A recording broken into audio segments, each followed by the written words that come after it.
Therapussies, welcome back to Therapuss. Our next guest needs absolutely no introduction. I am so pleased, honored, and excited to talk to the queen, Addison Ray, today. Hey!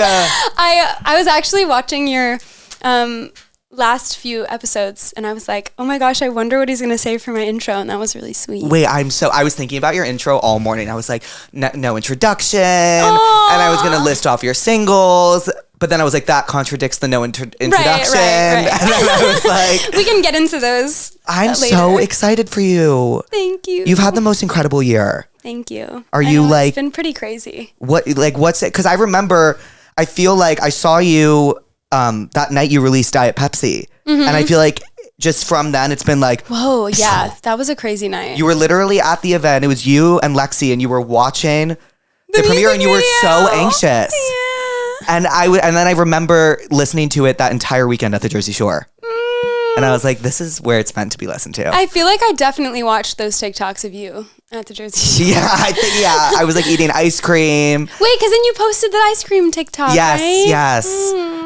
Yeah, that was a crazy night. I don't know, I kind of am in the type of person to prefer that when something comes out that's like requiring a lot of attention from me or like to me, I like to do something else. And so that was kind of why we were like, let's just go to this really fun event, I don't know, and do something that's like a little bit more distracting than just, anticipating the release of it all. And it like literally took off. Did you expect Diet Pepsi to take off the way it did?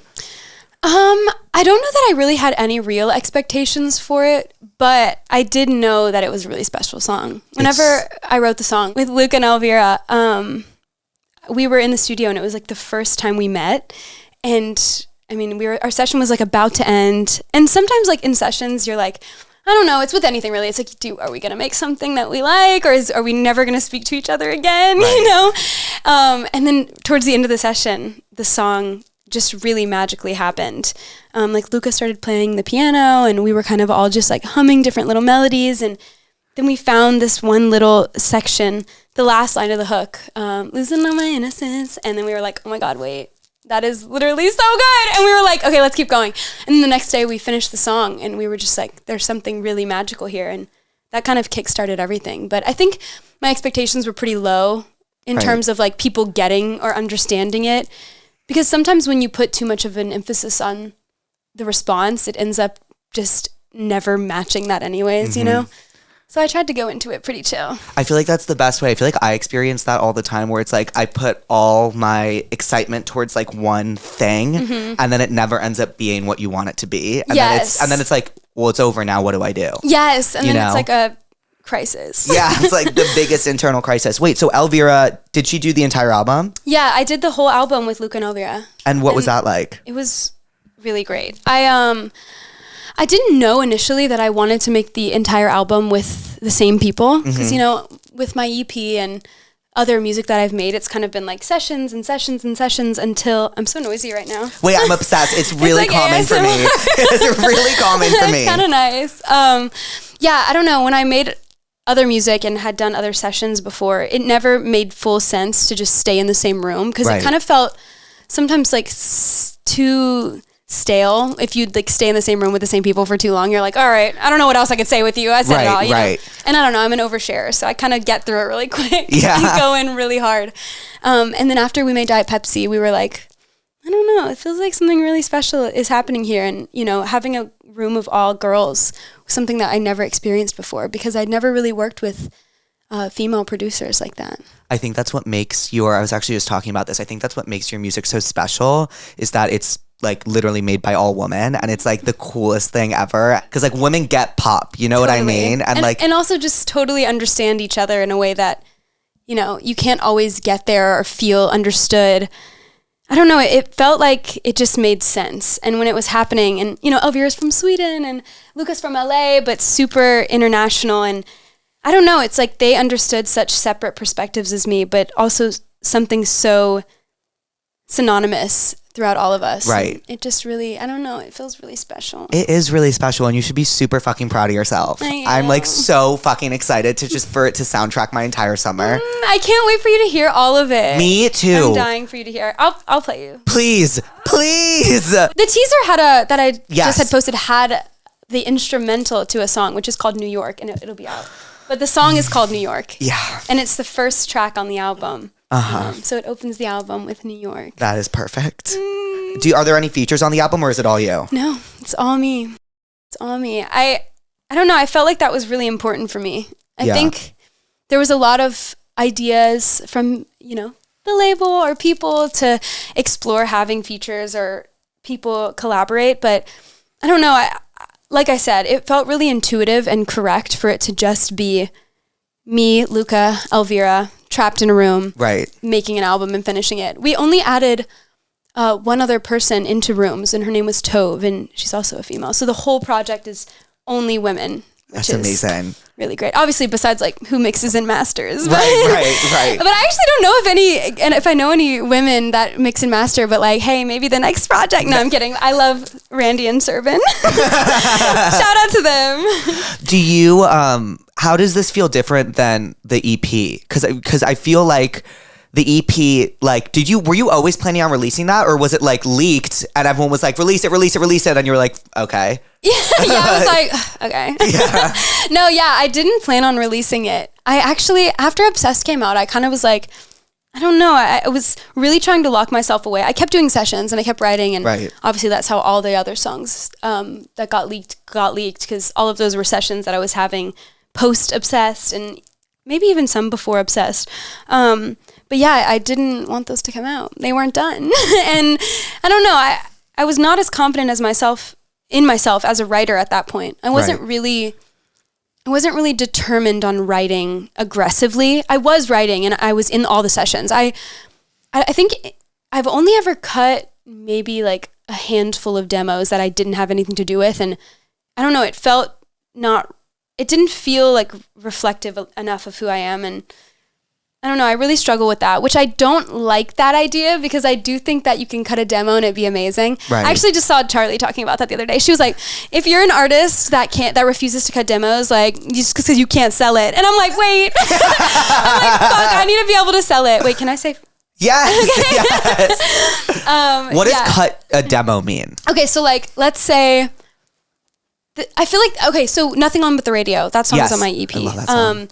So that song, I cut that song. We changed like a few lyrics that are like very minor, but that song is like a song that I cut. So that song already existed, and had like a demo vocal over it. So like a songwriter on it, or in that case, Gaga had that song. And so that's kind of like what a demo is. So like someone could present you a song or be like, hey, we wrote this song the other day with no artist in the room, but we feel like this song would sound great in your voice. So do you want to cut this song? And then sometimes it's like, yeah, I want to cut this song. And sometimes it's like, I'm offended that you thought I would cut this song. No, I'm kidding.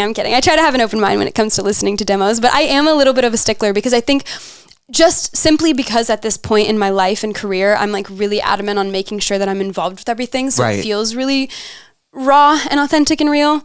And so I'm a little bit hesitant on cutting demos, but I do think when there's a good enough song, anybody, should give it a shot and try and sell it. Right. And did you had your hand in writing the entire album? Mm-hmm. And what does your writing process look like? It depends on this album. And aside from everything else that I've done, a lot of the stuff I did before this album, I very much like, sorry, I'm like all over the place. Wait, same. Like, don't worry. I'm like, wait, I need help. No, but with this album, I mean, it was just me, Luke, and Elvira in every room alone, essentially. And then I would just come up with concepts, write them in my notes. And there's this one song that we have called In the Rain.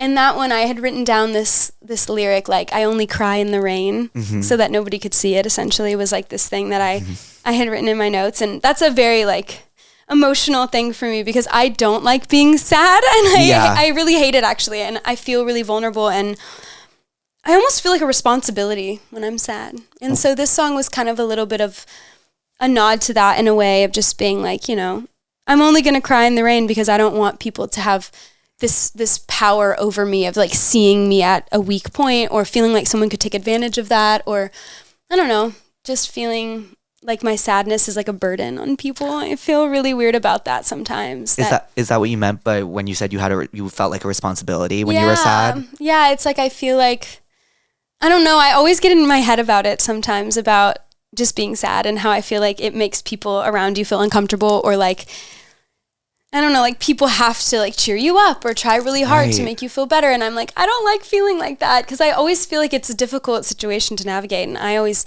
struggle with people when they're sad, because I'm just like, I don't know how to fix it. And I'm such a fixer. Right. I feel like I get that. And it's like, do you ever feel like your audience doesn't want to see you sad? And like, does that give you anxiety? And then you feel like, I don't want to be sad, especially now. Right. Yeah. But I do think on this project, there is a few songs. There's another song called Times Like These that's a little bit similar to the vein of Headphones, where it's very much like, you know, accepting the confusion of what happens in your life and kind of making that into something that you appreciate in a lot of ways.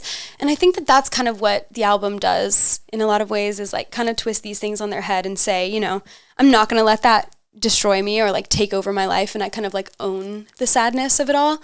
But back to what I was saying about In the Rain, because I am all over the place. But In the Rain was just like something I wrote down in my notes, like, or, you know, I have a little diary that I keep, but I struggle much more to write in a diary, because sometimes I feel like, wait, what if somebody's going to see this? Like, what do I do? But I'll write down in my phone notes sometimes. And I had written down that I only like to cry in the rain so that nobody notices. And then I went into the session with that concept to Luke and Elvira, and I was like, all right, I want to write a song that, you know, includes this kind of subject. And so I actually think with that song in specific, Luca, maybe they did it together when I had left a session, because maybe I don't know, I went to dinner or something early, and I was like, guys, I gotta go. But this is like over, you know, I think it was over 50 something sessions we made the album. So oh wow. Yeah. So in between that, you know, there'd be days when I was like, I gotta go. But that concept came up and I said it to them. Then I left. And then when I came back the next day to work, they were like, oh, we wrote this on piano, this melody. And it's the hook melody, which is like really gorgeous and beautiful. And it's very like Swedish vibes. I don't know. Every time I would play that song for people, they'd be like, oh, I can totally feel like the ace of bass in it. It feels very that. And yeah, that one was one that I like came in, and then we wrote all the lyrics together, wrote the verse melody, wrote the pre-melody, and then we used that hook that they had came in with, which was so beautiful over this, like these gorgeous chords on the piano. And that was just like one way that a song would come about. But then for most of the rest of them, I mean, we started them from scratch in the room. We have actually some really great footage of us. Like we recorded on our MacBooks, and we would just run it for hours on photo booth, and it would just be us like back and forth. I have like some funny videos of us just like sounding absolutely insane making these songs, because we would just bounce back and forth. But it was such an intimate room that it really didn't matter how crazy we sounded, until we landed upon the songs. Do you was there like a song on the album that you were like, this song is never getting done, and it was like so hard to finish? Ooh. You know, for the most part, all of the songs, when we started them, we wouldn't finish them if it wasn't going to be on the album. Like, we didn't make very many songs for the album. Right. So the album's 12 songs, and there's 2 interludes in that. And the interludes, one of the interludes actually came from like a session that we did in New York, and I loved this melody that I had made. And I was like, oh, and I love this quote. Like, I read this book, or a title of a book, and I think it's Clear Water in a Pool Painted Black. And that inspired me to write, which is one of the interlude titles, Life's No Fun Through Clear Waters. Because when I read that, I was like, what does that even mean? And then I was thinking to myself, it's just like life would not be interesting if everything was beautiful and perfect. And so I'd written that down, and this melody came to me in the session, and I was like, oh, wait, this is it. And we like, you know, messed with it for a little bit that whole day in New York. And we were at Jungle City, I think is the studio, that we were at, and we like came up with this, and it was like really angelic and beautiful. And then all of a sudden we were like, this is not going anywhere. Like we're not doing anything with this. And then I remember like I came back the next day or weeks later even, and like Luke and Elvira like pitched it down like really low and like slowed it down and made it really distorted and weird. And then that ended up making the album. So I think like most of these songs either started and finished themselves in like a span of 2 to 3 days, and maybe had tweaks like here and there. But for the most part, we would almost like put away a song that didn't come magically. Right. Like if it didn't feel like it was happening effortlessly, we kind of like let it go, which has kind of been something that I've been doing a lot lately, which is sometimes not the right thing to do. No, but I actually think that's super beautiful because I think you can really feel it. Mm-hmm. Like the whole album kind of has this like ethereal, like fairy-like vibe that was kind of like it came to you and you like regurgitated it and you're like, here you go. Totally. And so I actually think that really works in your favor and like is like really like a present theme in the album. Even though I haven't heard it yet, I feel that from the album. And I also feel that through the cover, which is so incredible. When I saw that cover, Louise, like when I saw that cover, my jaw hit the floor. Stop! It was like, you know, like it was so like naughties, but so it was just perfect. It's a perfect. It felt like a classic to me. Like that's what it felt like. And how did you? Was there any other options for the cover? So I'll show you actually because I have a photo of like the wall. Essentially, we did this photo shoot at the Box in New York, which was really fun, and I love the Box. I love the Box. I don't care if anybody hates the Box. I love the Box, and like I just love how dangerous it is and naughty and crazy. Oh, but we shot the cover at the Box, and we did like kind of the whole album shoot there, which was just my dream. I had like a really fun night at the Box, and after that I was like, okay, I just need everything to exist in the context of the Box, you know? Yeah. But I really want to find this before. This is what the wall looks like. Oh, whoa. So there was like, wait, that's when we were like, oh yeah, this is the cover. That's the shot. But there really wasn't like a clear winner. When we shot it, I'm like, anybody that's listening, no, when we shot it, there wasn't necessarily a goal in mind for the cover. Right. So we had done. Oh, whoa. It's like, here, you want to hold it? Yeah. You can like zoom in if you want. But when we shot it, there wasn't like a clear cover. We really didn't know what the cover was going to be. Oh, these are amazing. Thanks. Oh my God. You can make a fucking coffee table book out of these. I know, I want to. I want to do a gallery. You should. But we were in between that and the one that we ended up choosing. But we were like pulling them out and like really figuring out what was going to make the most sense. I mean, we printed everything. Like Ethan, we went to his gallery. Right. It was like me, Lexi, and Justin and Joe at the gallery, just looking at all the printouts and like going one by one. And he printed out pretty much every photo. And we just like pinned them on the wall and we're like, all right, which one like speaks the album to us, right. you know? And that one is, I've been using pink a lot. That's been like a common theme. Like with high fashion, it was a lot of pink. With the aquamarine cover, it was more of a pink wash, even though it was still blue. And then Diet Pepsi obviously was like black and white and Pepsi colors, but still very pink. Like everything felt very pink. But then when we shot that cover and it had a wash of like multiple colors in it, it just made the most sense and kind of encapsulated the whole album in a way that I think the other photo, you know, was in black and white. It kind of just didn't give me enough emotion when I looked at it. And I think the photo that we ended up going with feels very heavy in that way.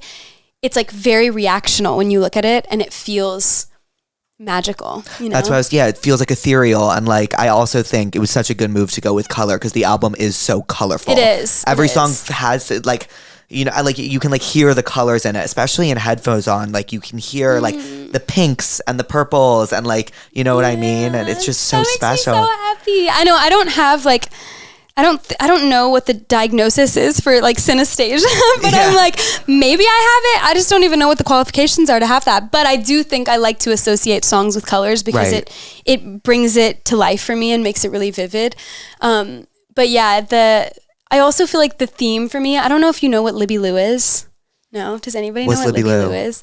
Okay, well, it's essentially this like child store, like type of Disney princess type of scenario. Like, you know when you'd go to Disney like as a kid and you could like get a princess look or like they'd give you a makeover. Right. So Libby Lou essentially is like this makeover spot for like kids, and I would go there when I was little. I posted photos here before and it was really cute. It's like a feather boa. You could like choose to be the rock star or you could choose to be the pop princess, like whatever.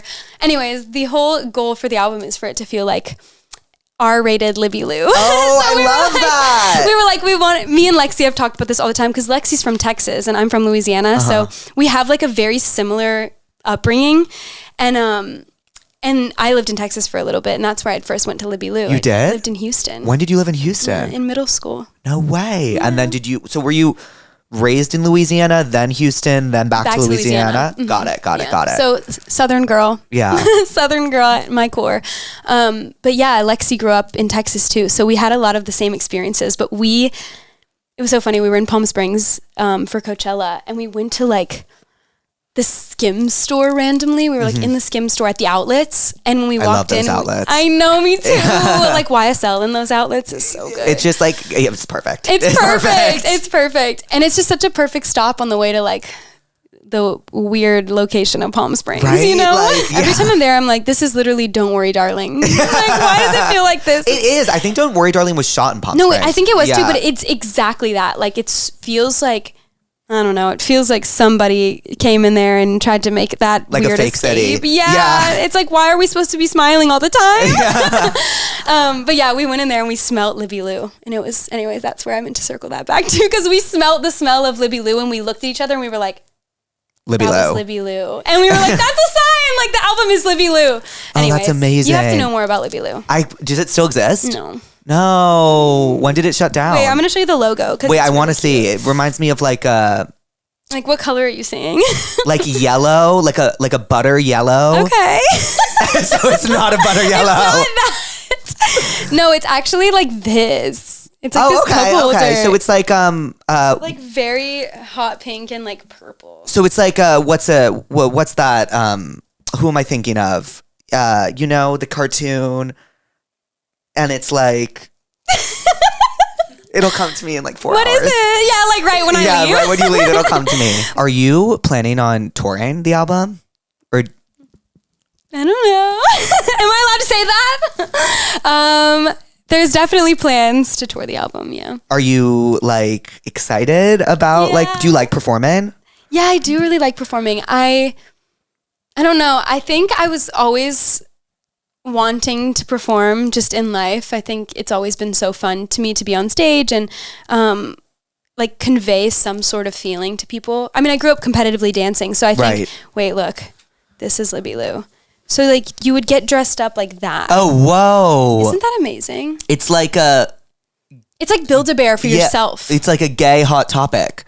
It's like kind of what it is. No, it's the best place on earth. Oh my God, I miss it. By the way, this is giving exactly what I thought it was, the cartoon I was talking about. Really? What the fuck is it? What It's is the like cartoon? It's like pink and they're like it's like the dolphins. Mm-hmm. You're talking about Lisa Frank? Yes. yes. It is like Lisa Frank. It's it like, actually is very much like that. Yeah. But that wasn't a cartoon. That was just like stickers. Yeah. That was just like a brand. Yes. Like I didn't know how to describe it. I was like something of the sort. Yeah. No, it's so that. Like the vibrant colors of Lisa Frank. It's very that. I just wanted to know what Coachella was like. Oh my God, it was so crazy. Was it scary Did at you all? go? I went weekend 1. I was so fucking mad when you came out weekend 2. I was like, cool, I missed it. No, it's okay. It actually, I don't know, weekend 1, because I was there with Arca on weekend 1, which was really fun and honestly the perfect way to like start my Coachella experience. I've never been to Coachella before that, so. Ever? No. But you did Stagecoach last year. I went to Stagecoach, but that's so different. And I even did Stagecoach this year for a day, and it's very, very different. I went to see Lana. How was? It was amazing. Oh, she looked unbelievable. It was so good.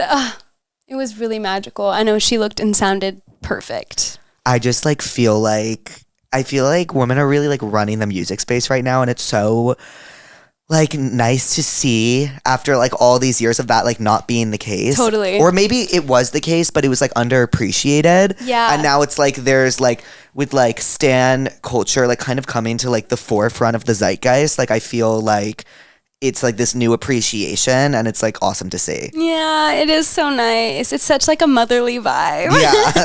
I love it. Yeah, Lana was amazing, and Coachella was just really crazy. It was really crazy. I actually don't get very nervous before I go on stage. You don't seem it at all. No, I'm like very chill, like almost so chill that my managers are like, is something wrong? Yeah. Like, are you okay? You know, I'm really chill, and I like to make things as normal as possible before big moments like this. So I like everybody to be chilling. I like to be like walking around. I almost like to pretend it's not about to happen. Right. You know, right. like, and then I'm just like, okay, I can only think about it when I'm literally walking on stage, because then it makes it a little bit more processable. It's kind of like Is that jumping even a into word? like, processable. yeah. It's I like a word making now. up my own words. Yeah, it's a word now. I feel like it's like jumping into like cold water. Yes. And it's like you can't think about it until you're just doing it. Right. And It's like it can jumping hit off you. a high board. Yeah. Like a dive diving board. Yeah. A high board. Yeah. I made up my own word too. Oh my God. Are you doing more music videos for the album? Yeah. Oh my God. I just shot, which these will be out by then, by the time the album comes out and by the time this comes out. I'll show you some videos from that too. Wait, I'm so excited. There's the song called Fame is a Gun. And that, Obsessed. and that song I love so much. It actually, like, when I was playing the album for people before the album came out, that one was randomly like a favorite for people. And it's the only song other than the interlude, Life's No Fun Through Clear Waters, that we wrote in New York. So, Oh, no way. yeah, and New York wasn't even written in New York. We wrote Yeah. New York in LA, which makes perfect sense because you have to sometimes leave it to appreciate it, you know? Yes. I feel like I'm always unhappy where I'm at, and I always Same. like look and then at. when I leave, I'm like, fuck. Yeah, I want to go back. Yeah, I had the best time. So Sean, who directed Diet Pepsi and Aquamarine, Sean Price Williams, he directed this one, which is kind of like a funny little. And who full did High circle Fashion? moment. And High Fashion headphones was on? Mitch Okay. Ryan. So he did headphones and High Fashion, and then Sean's back for Fame is a Gun. Mm-hmm. And then we have another music video that Ethan, who shot The album cover. he Right. directed. So that was really fun too. Oh my God, I'm I just so want to show you excited. everything. I know. I need to see it all. Especially, it's really annoying that this comes out before, because now I'm like, I wanted you to experience it when it all happens. But at the same time, it's like, Yeah. you might as well know. Oh, it like reminds me. It's like when Charlie came and talked about Brat. It's like you didn't fully I didn't hear a single. get it. I heard like the song she'd released. I didn't hear the album at all, but like I got the vibe. Right. Like I got you the vibe. You could get it. Yeah. This is the other video we shot, which was really amazing. Like, it's essentially Oh my God. a bunch of my girlfriends. Wait, like, what's this? What's this dancing. for? Which one's this for? This is Times Like These. It's like Mm-hmm. pretty much this narrative, the video of like, separating work and fun. Work and Is that and Lexi? personal life. No, this is my best gal, Jal. She's going to be with me for a very long time, so you can remember Jal. She was in Aquamarine, actually. Whoa, this is sick choreo. Yeah, it's amazing choreo. It's my bestie and incredible artistic collaborator and friend Danielle Polanco. Me and Lexi did a class with her before we worked on any of the album stuff together, and we were just like, oh, Danielle has to be a part of this. Yeah. She's like the best dancer ever. Like, if you ever have time and you're bored, you have to go look at all of Danielle's videos, because she is so sexy and effortless and perfect, and she's like a true kitten. Right. Did you like doing competitive dance when you grew up? Yeah, I loved it. I really loved it. I miss it.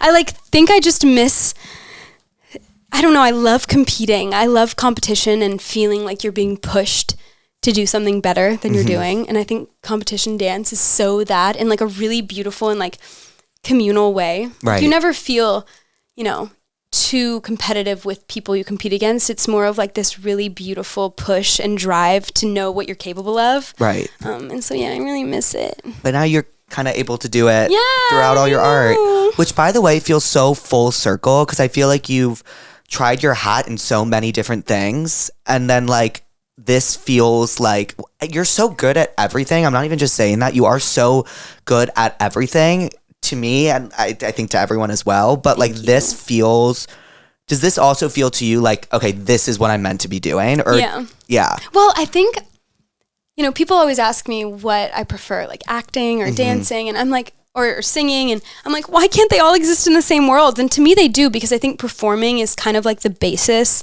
of what I love in life, is like putting on a really interesting, introspective, questionable sometimes, or like,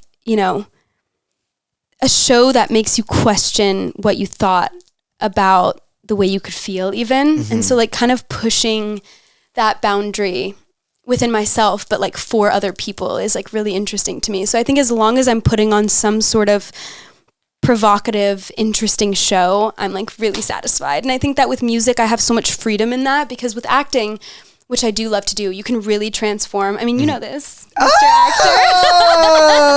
Mr. Actor. Thanks. But you can really like put on a show in a way that you wouldn't go yourself most times. Yeah. or maybe you're an exaggerated version of yourself, which is like a really interesting thing to play with. But I think with music, I'm so lucky that I have so much creative control over what I'm doing right now. And like the label really has trusted me with whatever I've wanted to do. Like they really don't know what the hell's going on. I'm just like, this is what's happening and we're doing this, like we're shooting this video. But I feel like you can feel that you have creative control, by the way. Like you can feel it's all up to you. Well, it's just like truly, even with Diet Pepsi, like the team that was used and started and slowly evolved into what it is now, even it's really been serendipitous and magical in ways that like we're all best friends and like we all have the best time working together. I mean, I'm sure you know how this feels, like working with people that totally get you and totally understand you and can open up your eyes in different perspectives that feel so true to who you are at the same time as it feels so new. And I think like that's what I've had the luxury of. I think choice and being able to create what you want exactly the way you want it is such a privilege and such a luxury that you almost forget about until you're on a set where you don't have control. And then you're like, wait, I really need control. Like I'm a control freak. I love being in control. And it's also so nice to have like people around you that like will be honest with you. Yes. And that you can like take their criticism, like you can take it well. Just like finding that good team is like everything. I know. You know what I mean? And they're like all my best friends and it's just the most magical thing. It's really like a family. Oh, that's amazing. Yeah. Okay, guys, I have learned this lesson the hard way, but I think we know now that your person just doesn't fall out of the sky and come to you. You have to actively open yourself up to it and search for love. Tinder makes that part easier for us because there are so many ways you can use it. Use Tinder because you moved to a new city and don't know anybody, or because you're abroad and you want to meet a hot foreign guy like me right now in France. Also, it is the summer of yes. Like I feel like last summer was Brat summer and I was like starting to get into my summer of yes, and now it's like a Lord and Addison summer, and like I want this to be like yes, like I'm comfortable, I'm looking for love, I'm ready, yes. And Tinder makes that easy. Like use Tinder for the plot. Like it's also just like for the plot. Like if you match with somebody, like great, like you can go on a date with them or you don't have to, but like it's also just like fun information to have. Like if I'm abroad and like there's a hot guy I match with, I'm like, oh, look, tonight I could go on a date with Jacques or something, you know what I mean? Like I guess that's just my name in France, but like, or French, you know what I mean? Like use Tinder for whatever you want. Explore all the possibilities for yourself. Tinder, it starts with a swipe. Download the app today. Thank you, Tinder, for sponsoring tonight's episode. This episode of Therapuss is brought to you by Booking.com. Booking for 6 people on my tour can be very difficult because everybody has different needs and we all want to make sure everyone's needs are met. Like when you're Googling hotel by hotel by hotel by hotel and seeing what they have to offer, it can be very difficult. But Booking.com makes it so easy for us because we can just put in what everybody needs and it'll find the rooms at the hotel that give that to us. It makes Matt's life a lot easier, especially because he likes to do things last minute. Oftentimes we'll be getting to a city and we will literally have nowhere booked and we'll be like, oh, so what do we do? And like normally I would freak out, but because I know he uses Booking.com, I do not freak out. I know that whatever he puts in, all of our preferences will be met. We will always have somewhere to go, and that's because of Booking.com. Whether you're booking for yourself, your partner, or your high maintenance group chat, everything can be found on Booking.com. Find exactly what you're booking for on Booking.com. Booking. Book today on the site or in the app.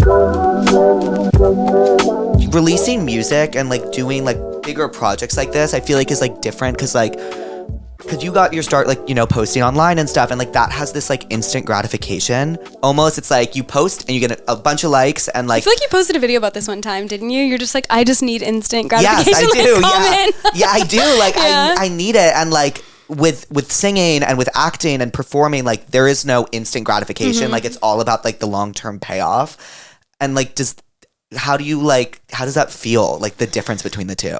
I feel like I've actually gotten really lucky with most projects that I've worked on or done, even with acting, because you know when I filmed He's All That was in 2020 and it came out in 2021. And it was like pretty fast, you know, it was a really quick turnaround. But then same thing with Thanksgiving. When I did Thanksgiving, it was a really fast turnaround. It was like maybe less than 8 months or something like that for most of the projects I've done. And then I got really lucky because we just shot, you know, 2 music videos that'll come out in the next 3 weeks, which is really fast. Yeah. But I don't know. I totally get what you're saying though, because I think I actually shot a movie last year that's coming out at the end of this year, and that we've had to wait a little bit of time for. It felt like a little bit longer. But I almost have found a lot of comfort in that. Really? I almost enjoy that because I'm like, so many things can be instant, like social media, you know, I can post on Instagram right now, which I'm like, I love posting. Like, I just want to post everything all the time. I like don't want to wait for anything. Yeah. I just want to post it immediately. I actually remember you posting something about that too when you were going to post your like tour video. You were like, I just want to post it right now, even though like I can't. My God, I remember that. I know. Oh my God. Right? Yes. You're like, I want to share it now. Like, but it's too early. Like, I just need to share it though. And I feel that same way all the time. But I've learned to appreciate that because it gives you a little bit of a buffer. And I think even recently I watched Charlie's TikTok where she was talking about how like overexposure is such an interesting conversation. I loved that. I loved that too because it is such an interesting thing and it happens very frequently with a lot of artists. They feel like they're too exposed or they need to pull back or, you know, they're too scared to get overdone or like feel like you're too in front of everybody's face and that people will get tired of you. But I feel like with projects that are delayed or a little bit later make you wait, it's almost like, okay, not everything has to be now. And I can feel comfort in the fact that something's coming and not so pressured to make something happen now, you know? And I think I've felt that way a lot, even with this past year of making music and this and that, or feeling like time is going by so fast, honestly. I've really tried to slow down a lot recently because things are happening so quickly and it is a little sad because it's like, why are we treating it like it's fleeting? I don't like that. I know. I feel like that's like the key to success almost in like some like fucked up way. It's like you have to treat it like it's fleeting. You know think? Kind of, because like... See, I'm so different. I actually feel like it's the other way around, which is maybe like... Maybe I think I have the wrong. I think you're wrong. No, but this is just my approach. And I think it's what works for me in a comforting way is I think when I would treat things like they're fleeting, I would feel like it gives them permission to fleet.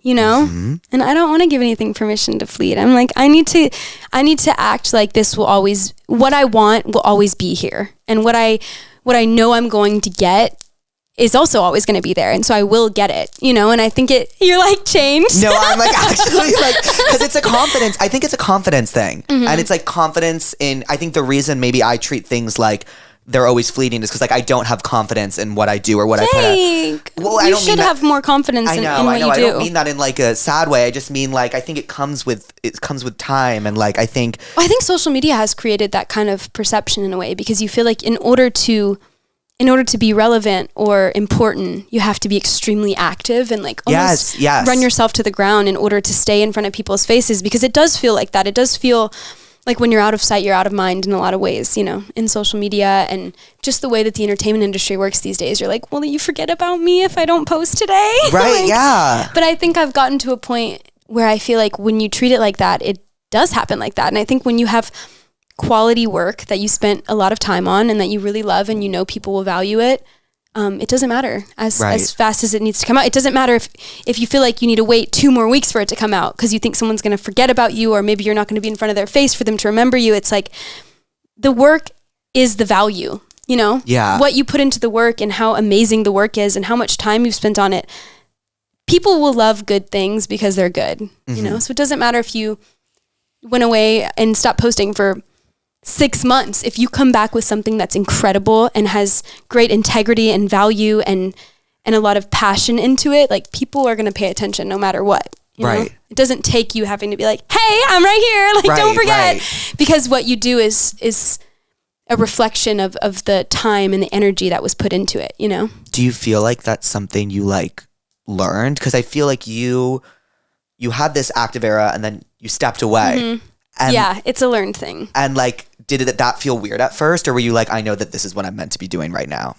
I think it actually happened pretty naturally for me in a way that like my life was kind of evolving and, you know, things were happening in my life that felt like they needed to be handled privately and internally in a lot of ways. And I think it kind of prompted that discovery in a way because I was like, okay, in order to figure out what I even want to do or how I want the rest of my career to look or how I want people to take me seriously or not, or in what way do I want them to take me seriously, I had to readdress that because I think I gave people permission to view me in one way, which was very much like oversharing everything or like feeling like they new things that they didn't even know about, or feeling like they were just scratching the surface, which then turns into something that isn't what it even is. Right. And I think I had to understand that was out of my control at some point. So what I can control is allowing that to be a discussion topic in the first place, you know? So I kind of like pulled back a little bit in that time. And then I think I learned over time that quality things and quality items will always draw attention no matter what, you know, no matter how long it took or how silent or quiet the scene was before you put it out, or if you feel like it wasn't active enough. And I actually think that's why things are fleeting so much these days, is because people treat them like they're disposable. Yeah. You know, it's like, of course, if you treat something like it's disposable and like it doesn't have enough value to stick around for even 3 days, like, of course, nobody else is going to treat it like it is, Right, you know? right. Like if you keep like being like, okay, and the next, and the next, and the next, everyone's going to be like, okay, yeah, like, where do well, we they're look? going to move on. Yeah, as exactly. fast as you did. Right. You know, so like when you treat something like it has longevity, it has power, it has strength and the ability to withstand time, other people will also respond in that way and see the value that you put into it, which therefore translates to them having value in it, you know? Yeah, I think that's super beautiful. That's my best advice. No, I think that's amazing advice, because like I needed to hear that. I feel like even today, like something happened and I was like, damn, I like thought, do I just need to, like, I thought this was going to be a bigger thing than it was. Okay, should I just move on? Like, Right. am I like, Right. are people forgetting about me? And like, I just like the worst feeling. And like, It is the worst feeling. yeah, feeling like forgotten is so like, sad. it's like the most sad, horrible feeling I ever. know. What's your biggest fear?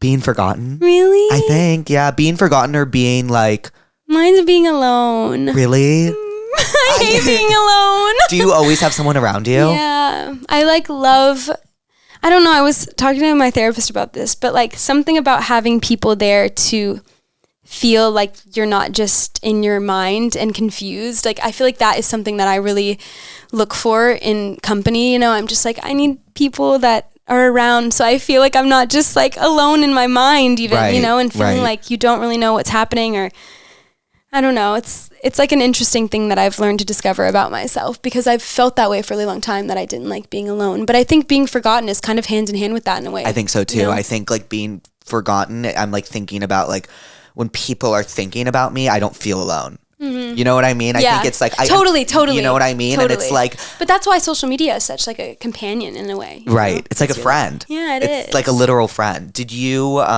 are you like still super active on like checking socials and stuff, or do you find? Yeah, I'm an addict. Yeah, I'm an addict too. It's actually really disgusting. I like check it like religiously, like every 5 Same. seconds. I can't control it, and like I'm so grateful because I wouldn't be here without it. But like I understand at the same time that like it is really addicting and it's really bad. I know. Like, what's your screen time? Like 12 hours. 12? Yeah. Are you what? even awake for 12 Yes, I wake up and I check my phone and I'm just like Stop. staring at it the Wait. entire day. It's literally all I do. I'm like on my phone. I love when you talk about that because you're so raw about it. It's like amazing. You just own it. But like, do you like that? I like it when it feels good. Like when And then you like, read one bad thing and you're like, I just ruined my whole life. my whole like I read a tweet today that was like so nasty about me, and I was like, you're like, the weather is so nice outside. I want to go get some fresh air. And the worst is when you read something and it's like, ooh, like why they kind of eat a little too. Totally. You know what You're I like, mean? wait, because I feel that way about Yeah, myself. so it's things the are making worst me feel worse. feeling. And I was like, damn, like I hate feeling like a fraud. And I hate when people are like, there's something else to you that like you're not showing. And it's like, that's why I'm so like open and honest about this stuff. Cause it's like, that's like my number one thing. It's like, I hate when people like misunderstand you or be like, this isn't you, you know, like I don't know. And it's like, I feel like for you, it's like you figured out who you were in front of everybody. And it's like, how did you shut out everyone's opinions on that? Yeah.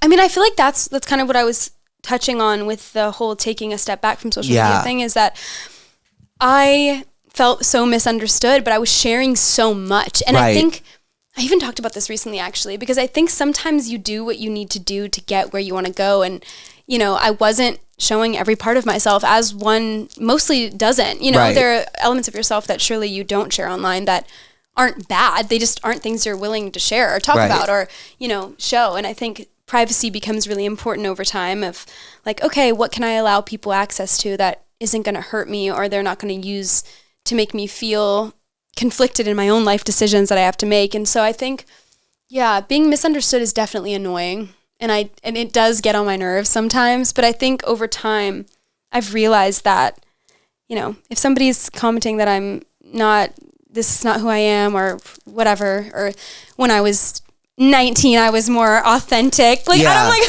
okay, well, You were I also 19. You were a different and I just person. moved to LA. I'm like, geez, like I was from a small town. Of course, I didn't experience a lot of things or have the opportunity to even, you know, figure out who I was in those ways, because it's life whenever you grow up in a small town. Wait, where are you from? I'm from New York. Okay. So not a small still town. a big place. Yeah. Yeah, but still, I actually feel like a lot of people misunderstand people that are from big towns as well, because you almost feel like you're missing out on like the innocence of a lot of things, or like the progression of figuring out who you are and having those opportunities to be naive to things and then really decide for yourself, you know? Because I think whenever you grow up in a big town, sometimes you're presented with all these really large ideas as a small kid that are a little overwhelming, and then you don't really know what you actually believe or have gotten the opportunity to decide to believe, you know? I feel like that's why I think everything is so fleeting, because it's like everything moves so fast as opposed to like a little slower in a smaller town. Like it was like, yes, I grew up fast, but not in the sense that I was like doing a bunch of drugs and this. I grew up fast in the sense that I was like,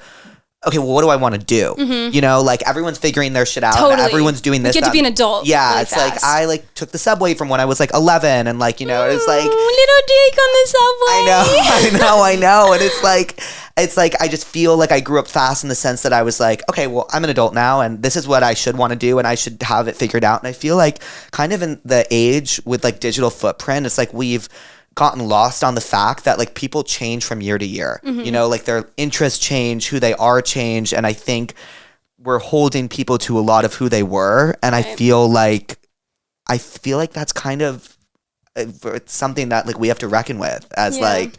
Well, I think like we want to be so open online, and that has come over time for people to feel like, you know, we should let everybody live their lives and do what they want. But then it's like this contradicting idea that like when you've made decisions in your life when you were younger, that you now have to never change from those. Right, or you now right. have to always, you know, expect that to be a part of who you are. But it's really weird, because I think what people don't understand about, you know, growing up in a small town, or, you know, Louisiana's a pretty small place. And like, I actually think it's much more, I think it's actually really misunderstood, because I think it's much more open and beautiful than a lot of people like to think. But I totally understand where this idea comes from of like the South being really far behind or not accepting people. And I don't know, I just feel like in my childhood, I actually didn't grow up with much of that, even though I did go to like, you know, Christian schools. But a lot of these things stem from religion and what you're taught when you're growing up, and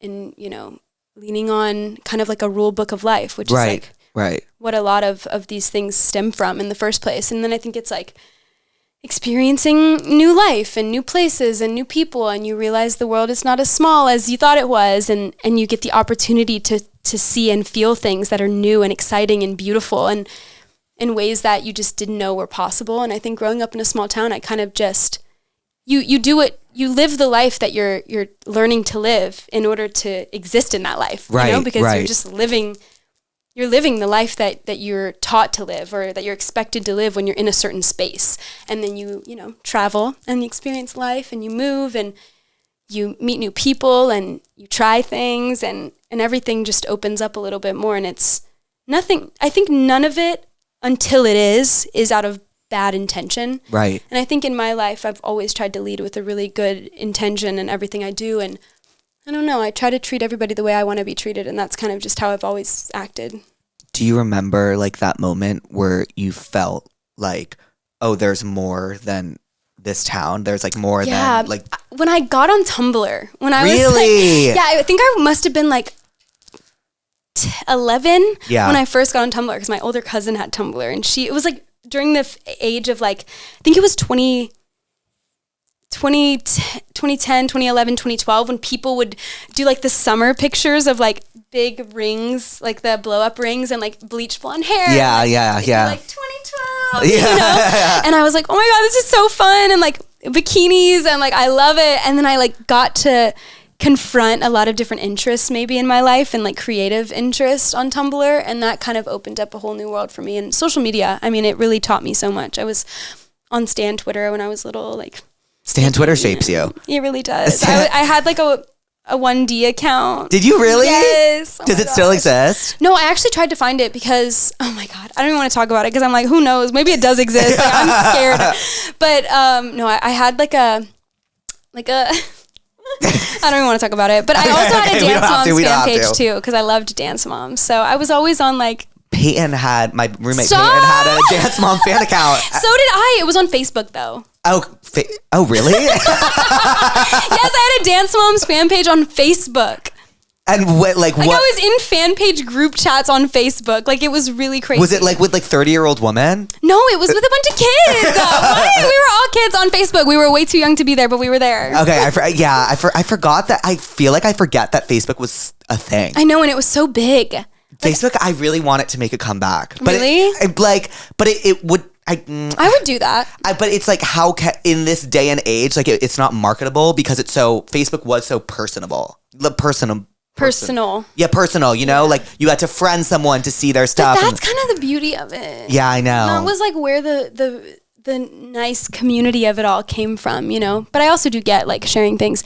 That's why like obviously TikTok is so massive and so global is because it's like you're getting fed new people every single day that you'd never have seen before in your life versus like Facebook is like an active community that you have to like make, you know? Right. Which is interesting. I feel like TikTok's like changed so much from like its conception to what it is now. Yeah, it really has. It's evolved. It's a completely different thing. And I feel like I don't know. It's so weird when you're watching an app, you're like, I can never imagine this app not being what like the biggest thing in the world. Mm-hmm. And I feel like it's so crazy to think that there's going to be something after TikTok. I know, it's like, weird. But I don't know. Maybe TikTok Facebook is still around, you know? Right. And so maybe we'll always be on TikTok. I hope. I think we will be. I love TikTok. Nobody can I love like I feel like I've discovered so much new music on TikTok and like so many shows Same. that I watch and like.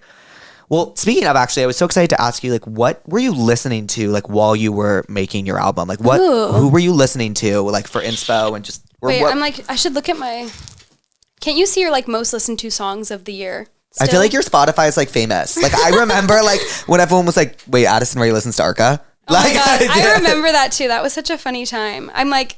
Now my Spotify is a little bit more public, and I turned off my active listening because I'm like, y'all don't need to know what I'm listening to. Like, get out of here. Fuck, I need to turn that off. No, you should, because like I'm just like, get out of my business. I'm trying to find new music. Like, give me a second. I have literally no service in here, but I think a lot of the stuff I was listening to when I made my album was, I was obviously listening to just albums that I love in life. I was listening to a lot of Arca, a lot of Madonna. You love Madonna? I love Madonna. I was listening to Erotica. I've never heard Erotica, but I just watched the Glee Madonna episode last night. And I was like, damn, I really should get into Madonna. No, you should. You should listen to Erotica. But you should also, have you watched Truth or Dare? No. Oh my God. Is that It's like her tour documentary. Okay. And it's so amazing. You should watch that. And then you should listen to Erotica. Okay. And then she had I was watching like, there was this TikTok. I love when people like really deep dive into albums. It's like my favorite thing. Like Same. She listens to this podcast called, what is it, Every Single Album? Yeah, and like someone was going into Madonna's, I think it was Ray of Light. Or no, what was the one where she like has her hair back? Yeah, Ray of Light. Yeah, Ray of Light. And they were like, that was the album that like changed Madonna's whole... Yeah, that album's pretty damn amazing. Yeah. Have you listened to it? Oh my God, you have to. I know, I need There's to. this one song on it called Little Star, and it's like for Lourdes. So cute. And the lyric is like, never forget who you are, little star. Never forget how to dream, butterfly. And it's really sweet. Oh, that's beautiful. It's really sweet. It was like a lullaby type of song, but it's really beautiful and like ethereal. I mean, all of those songs are really incredible. Ray of Light is actually a cover. Do you know that song, Ray of Light? Yeah. It's a cover? From who sung it originally? Who is it? It's like kind of unknown. Like not a lot of people know this, but it's a cover. It's like an interpolation of that song. It's really wild. But when you listen to the original, you're like, wow, you guys really saw through this, because then it turned into something just Right. so massive and iconic, you know? Did you interpolate or sample anything on your album, or is it all original? It's all original. Wow. Yeah. I'm really excited to hear the song where you talk about crying in the rain, because you spoke about Elvira. like producing it on the piano, and I feel like pianos can sometimes sound like raindrops. You know what I mean? And I'm really excited to It's a hear very that. emotional sound. I wish I had a video of whenever they first played that for me, because it's so beautiful. And like, also Luca and Elvira both have like really gorgeous singing voices, and so it's always like a pleasure to have them doing background vocals on my songs too, and just hear the textures of our voices. And I'm thinking, I think it's in like on High Fashion, Tove is actually in some background vocals. There's this weird like second verse thing that happens that's really cool, I'll tell you, because it's her voice and it's really wild, and she deserves the shout out for that. Wasn't there some? What was the inspo? I read something the other day about the inspo behind High Fashion, and it's like you read something on and then- Pinterest? yeah. Wait, I really wish I had the Wi-Fi, but Wait, here, give me your phone. it's just totally not connecting. Actually, can you try to look it up? We need an iPad. Yeah, we You need should an have iPad. an iPad. I love iPads. I do too. Do you remember when we were supposed to do that that video with the nuns? Do you remember that? Yeah, I really wanted to make that What work. happened again? They like weren't in No, commission. they're just, yeah. I think they were like a little tricky to sort out. But yeah, that would have been so fun. We still will do that someday. We will. You know, I haven't smoked in like 6 months. Really? Yeah. Just, was there like a bad experience? I was like making my like I was doing this like comedy album, and I was like every time I would smoke, I'd be like, I don't want to put it out. I don't want to put it out. I don't want to put it out. And then I'd be like, wait, I made it. Like, and I it's love coming it. out. I'm putting it out. And I love it. And like it's coming out. So like why feel this way by choice? Totally. You know what I mean? Yeah, I totally get that feeling. Wait. Oh, okay. So I saw this and I was like, wait, I love the idea of like high fashion. And then I wrote, I mean, you wouldn't really necessarily take this as that, but when I read this, I was like, wait, I want to get high fashion. Right. Let's get high Oh, fashion. so you changed it. Well, yeah, it's completely Yeah, different. I mean, yeah, I would better have, or I would have gotten sued. No, but this was very inspiring for it. Oh, that's sick, actually. Yeah. I love your references. Charlie said you have the best references. I love It's her. true. Okay, are you ready for the let's Tell go. Me What's Let's Wrong? go. Let's get somewhere.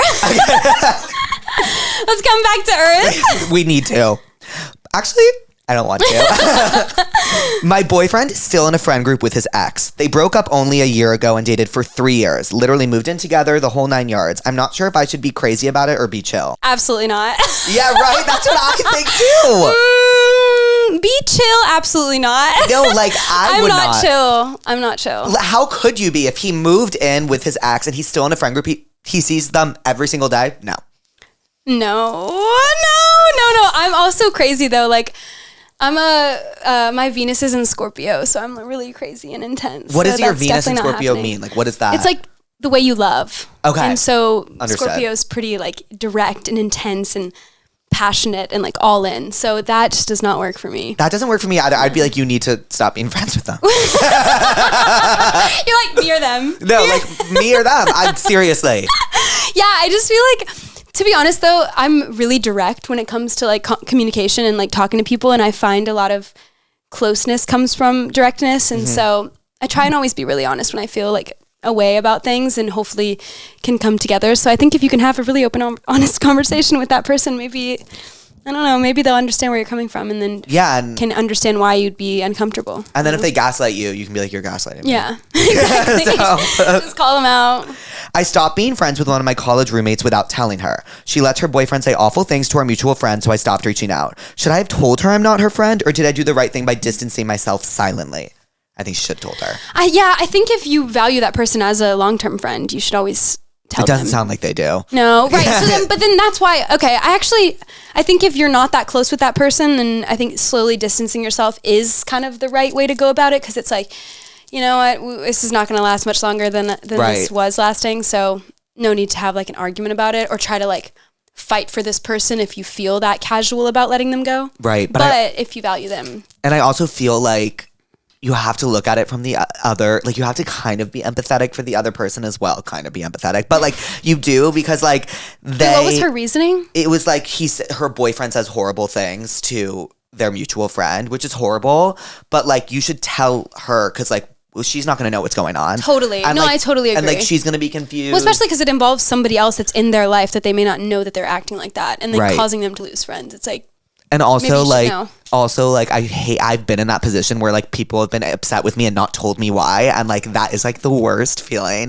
But do you ask them, or you're like, what's yes, wrong? and then if they don't tell you, it's like a guessing game. It's like, well, yeah, it's but like that is torture. like showing you who that person is, because if Right. they're not going to tell you why you upset them, then you know that they don't even want to work it out. Right. You know? It's like an internal Right. thing.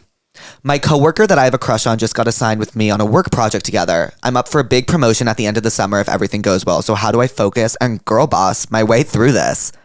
I think you can do both. I think you can do both as well. You can do it all. You just have to be confident about it. I'm going into college and I'm previously from an all-girls school. We'll all be living in a co-ed space. Any advice on how to adjust? Was your high school, middle school all girls? No. Okay. I went to a co-ed. I don't know why I thought. No. I think I just Although made that that up. seems fun. Yeah. Like just a bunch of girls and really scary and catty, but like fun. Yeah, I feel like all-girls school, if I was a girl, would scare the shit out of me. Totally. I need some masculine energy around me too. Yeah. Yeah. Okay, well, before I let you go, I have 2 questions for you. Okay. 3 questions for you. Okay. Did you have fun? Yay! I had a lot of fun with you. Same. I totally blacked out. Yeah, same. I don't know what I said. I don't know what just happened. Number 2, so you talk about in headphones on, like putting your headphones on and like blocking out the world in terms of like what you're going through. Like, what is your song that you, when you put your headphones on, like you can block out everything else? I go through phases with songs that help me do that, but right now and recently, I really loved Hyper Ballad by Bjork. I think that song is so beautiful. I've never gotten into Bjork. Oh, you have to listen to this song. It's the most magical, beautiful song Hyper ever. Ballad. Yeah. Okay, It's I like will. you need to listen to it like alone in the dark. Okay, But okay. It's really beautiful and like really emotional. Also, has like Charlie given you like any good advice like going into your debut? Yeah, I mean, Charlie gives me good advice all the time, actually. Well, she helped you name Diet Pepsi, no? Yeah. Yeah. I played her Diet Pepsi and she was like, oh, why wouldn't you name it? Why wouldn't you call it Diet Pepsi? Like, it's much more interesting. Because I was going to call it Backseat. I actually think Charlie has a song called Backseat too, which is funny. But, which was not as exciting. But then I was like, oh, yeah, might as well like do that. And then like how, and were you like, oh, like, and then like, I feel like Diet Pepsi, like, did that like inspire the Diet Pepsi like imagery and like or was it always like, did you always like? Well, it was always gonna be Diet Pepsi because first of all, I love Pepsi actually. My Papa's favorite soda was always Pepsi. Really? And so I have like really strong memories associated with Pepsi. And obviously all the amazing iconic commercials that always existed in life and performances, Super Bowl performances and stuff. But yeah, my Papa loved Pepsi. And so I like wanted to tie something in that, you know, made sense in that context, but also was like something I grew up with. So Pepsi made sense, and syllable wise, it was Diet Pepsi. And I do love Diet Pepsi. I actually think it's way better than the alternatives. Really? I actually do. I really fully believe that. Okay. So I know it's shocking. It's controversial take. I know it is, Yeah. but I actually fully believe it's better. And I've actually converted some people. So I feel like that's such a Louisiana thing. I feel like Britney Spears also like loves Diet totally. Pepsi, and like she's just always Pepsi. Yeah. Period. I think maybe it is a Southern thing. Actually, probably that is. It's super Pepsi based because, yeah, my Papa is also obviously from the South. Do you go home a lot? I try. Yeah. But it's really hard, and I've been working a lot. I feel guilty sometimes about the lack of times I go home in the year, but I am working on prioritizing it much more. What's it like for you when you go home? It's fun. Yeah. I always see my family and try and spend time with them. My family cooks a lot, and they cook really well. So I always try to go and have a home cooked meal. What's your favorite thing that your family will cook? Like rice and gravy. Mm. Or like gumbo. My mom makes a good gumbo. Gumbo is my favorite food in the entire world. When I went to Louisiana, I had 4 different servings of gumbo in 24 hours. You need to come to my family's. Please. Please. You would die. My family makes the best food. Like it's really spicy and like Yep. really crazy. I love like delicious. a gumbo with sausage and chicken over like jasmine rice. Yum. Like that's like I my want that favorite thing in the now. entire It's so world. good. And my family makes like really good baked beans randomly. Ooh. Like sweet baked beans. I feel like there's nowhere to get, I don't know where there's a good place to get gumbo in LA. I haven't had it yet. No, I don't know. Yeah. I wouldn't trust it either. I think Yeah, you'd like- have to get somebody to make it. I feel like Maybe I'll learn how to make it and we can have a little gumbo night. please. I need to And get the we never got recipe. Go Greek. Remember when we were supposed to get Go Greek and I'm we down would to like get Go once a Greek. week we'd be like, let's go, Yeah. and then it just never worked out. I want Go Greek. Me too. That sounds good. Should we get Go Greek? We should. We should. Okay, and Addison, what did we learn today? That podcasts are not as scary as I think. Oh, that makes me really happy that that's what you took from this. That makes me really happy. I'm serious. I learned that if you treat something as fleeting, other people will treat it as fleeting. And I think when you say you treat people the way you want to be treated, that same thing should go for the ideas and the stuff you're putting out. Yeah. So treat that content and that idea the way you want it to be received. Yeah. Aww, Yeah. I'm happy that's what you took away from That this. is what I took away. And I love you. I love you. And I'm really excited for your album out June 6th. Thanks. Addison. I think it's out already, so go re-listen. Oh yeah, it's out Go already. re-listen with It's out. context. Listen with context. And I love you. I love you. And thank you for coming on. Thanks, Jake. Do you want to give a little bye, pussies? Bye, pussy. Hey pussies, welcome back to Therapuss. Today for our intro, we have a very special, highly requested guest, Jules. Hey. Okay, so do you want to talk? Yeah, but what do we do in the intro? Do you want to talk? Oh, Jake thinks we've had beef the whole weekend. We fought the entire weekend. We really haven't, We though. fought Friday. We fought Saturday. And then we fought Sunday. And then her boyfriend didn't want to hang out with me. I didn't think we were fighting. Okay, well, At all. I'm glad you didn't think so. Okay, well, It's hot in here. okay, well, what are your top 3 off the Beyonce album now that we're here? Okay, my fave personally is Should we guess each other's top 3? yeah. Yours is Just for Fun. Sorry, yours is Just for Fun Yeah. with Willie Jones. Yes. Um, What's my other 2? Daughter Yes. and like it's the Miley one. Yeah, I would say Yeah. that's probably my 3rd. Okay. Okay. 2 Hands to Heaven, Mm-hmm. the Miley one, Mm-hmm. Levi jeans. Yeah, or Protector. They're probably tied. Okay. I'm I glad love that we one. It like makes me got the mosh. right ones. Mm-hmm. Okay, should we guess our top 3 off the Casey album now? Yes. Okay. Okay, Deeper Well. Deeper Well is obviously number 1 for both of us. The Architect. Ooh. Yeah. Ooh. Yeah. Ooh. Okay, what's your 2 then? Nothing Nothing to be scared of. I like Nothing to Be Scared of. I like what's that other one? Sway. No, I don't love that one. I don't love Sway. Give or Taker. Okay. Give or Okay, slash so we Taker. have like the same top 3. And then for I also Ariana, like Jade Green. I know you don't like that one though. it's not my favorite. So we need to lose 10 pounds before Coachella. It's in 2 weeks. Peyton texted me today. Okay, it's officially 2 weeks. It's time to detox. I'm like, girl, Well, like we have an issue. we came home from dinner and dessert and made We popcorn.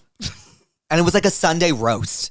And we Yeah, made popcorn. I came Do you home know how so full. in bed last night? Your skin was stretching, right? Stretching. It was stretching, and I literally had never felt so bad about myself. Yeah, I felt like that all weekend. Think this is a proper time to announce that we are doing Bejewels' quarter birthday episode.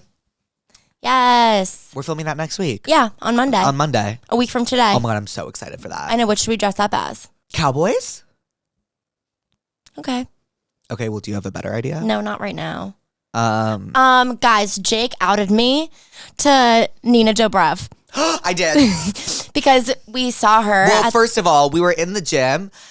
Well, no, actually, just continue. We saw her at the Aloe Gym, and obviously I'm her biggest fan. But like, I wasn't gonna be weird. I'm Jake's guest, and then we were like leaving, whatever, and she was standing there, and Jake, in front of everyone, was like, by the way, Nina, Julia is your biggest fan of all time. We dressed up as vampires and drank out of blood bags on my podcast. And she was like, oh. And Julia was like, yeah. Is this what you do in the intro? I've never watched an intro Well, no, before. I'm honestly really enjoying this intro. It's very hard for me to do my intro. Oh, I have my date tomorrow. Oh, yeah. Where are you guys going? Did he confirm yet? Should I confirm today or tomorrow? Well, shouldn't he confirm? Did he confirm? That's not You how said this he- works in Jake Land. You said he hasn't confirmed yet. No, And he hasn't said where he's taking you. absolutely not. Okay. So should I text him tomorrow being like, are we confirmed? Yeah. I was gonna say if you want to talk about Buck now. Oh, yeah. Let's talk about the girls who made me a sign. Oh, yes. There's a girl. Well, Julia's texting me after my show. I can't believe these girls made me a sign. Da da da. And at first, I'm like, so cute, so cute. And then she's like, wait, so like, do you have higher quality pictures of the sign? Like, I want to post the sign. And I'm like, no, yeah, the show was great. Thank you for asking. And she goes, sorry, I pulled a U.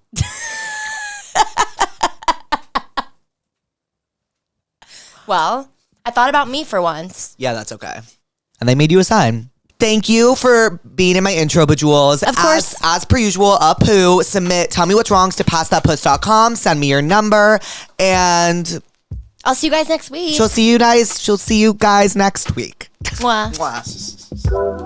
Hi, pussies, and welcome back to Therapuss. I can do it. Tense up. Oh, yes, you can. And before we even start speaking, Larry, who is the guest today, Hello. who I was going to do a lovely intro for, but we must switch sides. Yes, because this is my bad side, and I'd rather die than sit on this side. So get the fuck up, Jake. So we're switching sides. Thank you. What if I just threw you down? Yeah, well. It'd be the first time in a long time. That I'm so excited to be here. Oh my God. Well, you guys, Larry is like was probably my first friend in this space. This is true. God, I have never filmed in this chair before. Can we before we even continue, let's talk about the elephant in the room and not you because you lost hella weight. Hello. Oh, are you serious? Yes. No, because you're on your even though you've been shaking, I'm not even kidding. My friend sent me a video of you doing Pilates and shaking. She was like, I want what workout he's having. I said, babe, that's Adderall. And you don't play. I don't play. See, the bitches do it for the Instagram story. You're doing this shit because you want to better yourself. Yes. I love it. Yeah. So what was the elephant in the room? That you look good. Oh. Let's appreciate it. I think you look Thank you. You're glowing. It looks like you got dick. Oh, you know what? I haven't. Oh. Let's change that. That's what I'm saying. You need some dick. I desperately need it. I need to catch a dick like yesterday. Catch your dick. Wait, that's a good one. Can you, what do you do? Acronyms? Yeah. How do you put CAD, that? call it CAD, catch a dick. He needs a CAG. You guys, for those who don't know, before I did this full time, I was the assistant to someone on Larry's management team. Larry had to go on a brand thing to Las Vegas. I did. So I took my fat ass at the time out of bed and That ass was fat that day. yeah. Very fat. Oh my gosh. And we went to Vegas together. No, we had a fucking blast. We had a blast. That was like my first intro into this world. I remember being like, oh, we're influencers. And Larry tapped me and goes, no. You can't call them that. And I go, what do you mean? He goes, no, they're content creators. And that's what you will be using from now on. Yes, I thank you. Because influencing is a stretch. Yeah.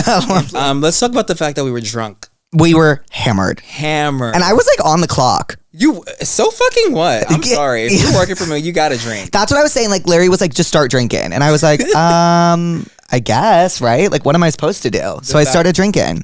All right, let's get the And you bullshit. sat your Let's ass. get the bullshit because now now you're in the chair. Okay, now I'm in You're the chair. Well, and it's- I'm gonna let you run this. Well, absolutely. And I want to get to the root of the problem. Okay. Why are you gay? Why? What happened at your childhood? I'm actually trying to think about like what my sexual awakening was. I don't know. I used to bite people. Like, were you a biter or were you bitten? Excuse me? Like, What do you mean by my mom tweeted the other day, like, mom of one biter here. And I remember being like, oh, she's talking about me. Dude, that's how you talk about a dog, but you used to bite people? Like, yeah, I bit kids. Okay, James. Like,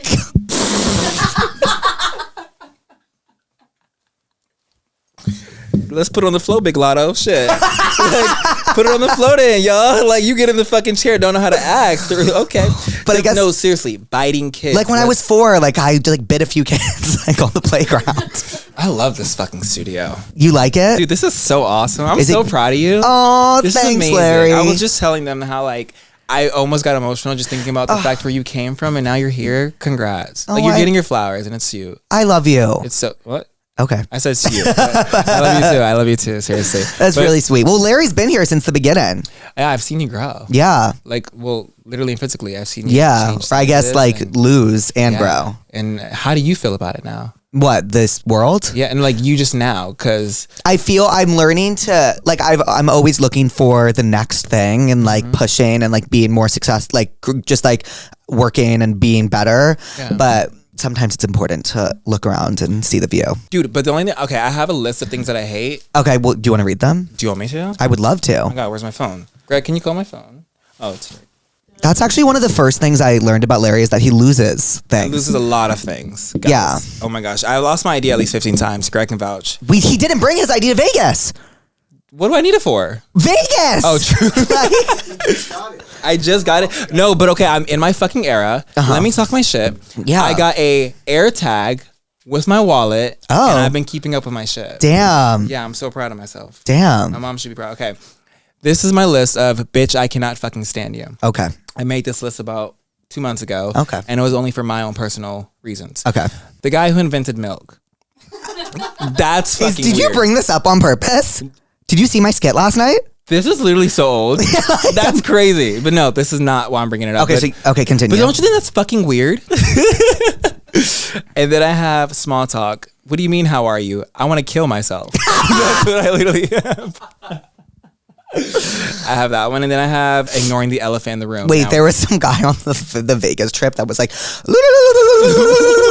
and then like Larry, who the fuck was that? Larry, when Where I were you? like, What Vegas trip did you go on? I didn't remember that. never mind, just continue. Okay, my bad. And then I have more, but like it's just a bunch of nonsense. Well, it's really, God, you're such a perfect guest because the first thing I was going to ask you was, what are you therapist about? And I guess, I mean, is there anything else more like time sensitive that you're pissed about? Honestly, the biggest thing is the elephant in the room. I'm the type of person where like, as I started this podcast, let's talk about the elephant in the room. I have to address it. So that's what you're pissed about. Not really pissed about it, but more like, we all should just do it. Yeah. Yeah. Honestly, change the conversation.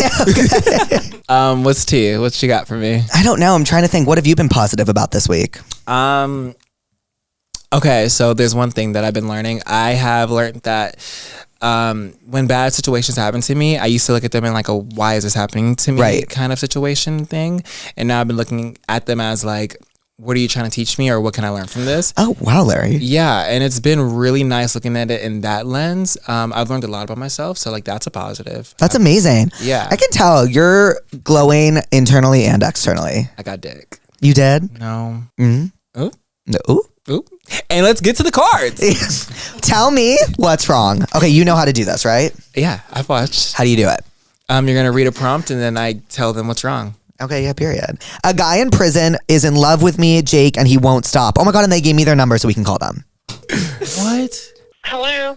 Hi, this is Jake. I got your tell me what's wrong. Does she have asthma? Yeah. No, it's Jake. I got your tell me what's wrong. Oh, Jake. Hi, Jake. Hi. Hi. This is awesome. What's your name? Jamie. Hi, Jamie. Hi. Well, so you're in love with or a guy in prison is in love with you? Yes, and it's scary. But how did you come in contact with him? So here's what you never do is go on a TikTok and follow their advice about writing people in prison because they're sad and lonely. Wait, I'm actually sitting here with someone and his name is Larry and he did that as well. And he is about to give you some advice on what you should do now that this guy in prison's in love with you. Larry, please tell me. Hey, girl. Hey. Change your name and move to different locations because now you're in danger. Oh, no, don't say such a thing. Oh, girl. Yeah, girl, he's after you. You're fucked. Larry! What? No. Give me the phone. Oh. Jamie, I am so sorry. I'm so sorry for my friend. It's really okay. So let's be real here. Run! Are you like freaked out? Like, what's the vibe? How do you know? Is he like addicted to you? Does he keep writing to you? Like, what? What's He the keeps vibe? telling me We're he's talking in about love an with me and inmate. wants to marry me, and I just keep trying to just be nice. Okay, well, is he? How was he getting in contact with What is you? he in for? Oh, what's he in for? Do you know that?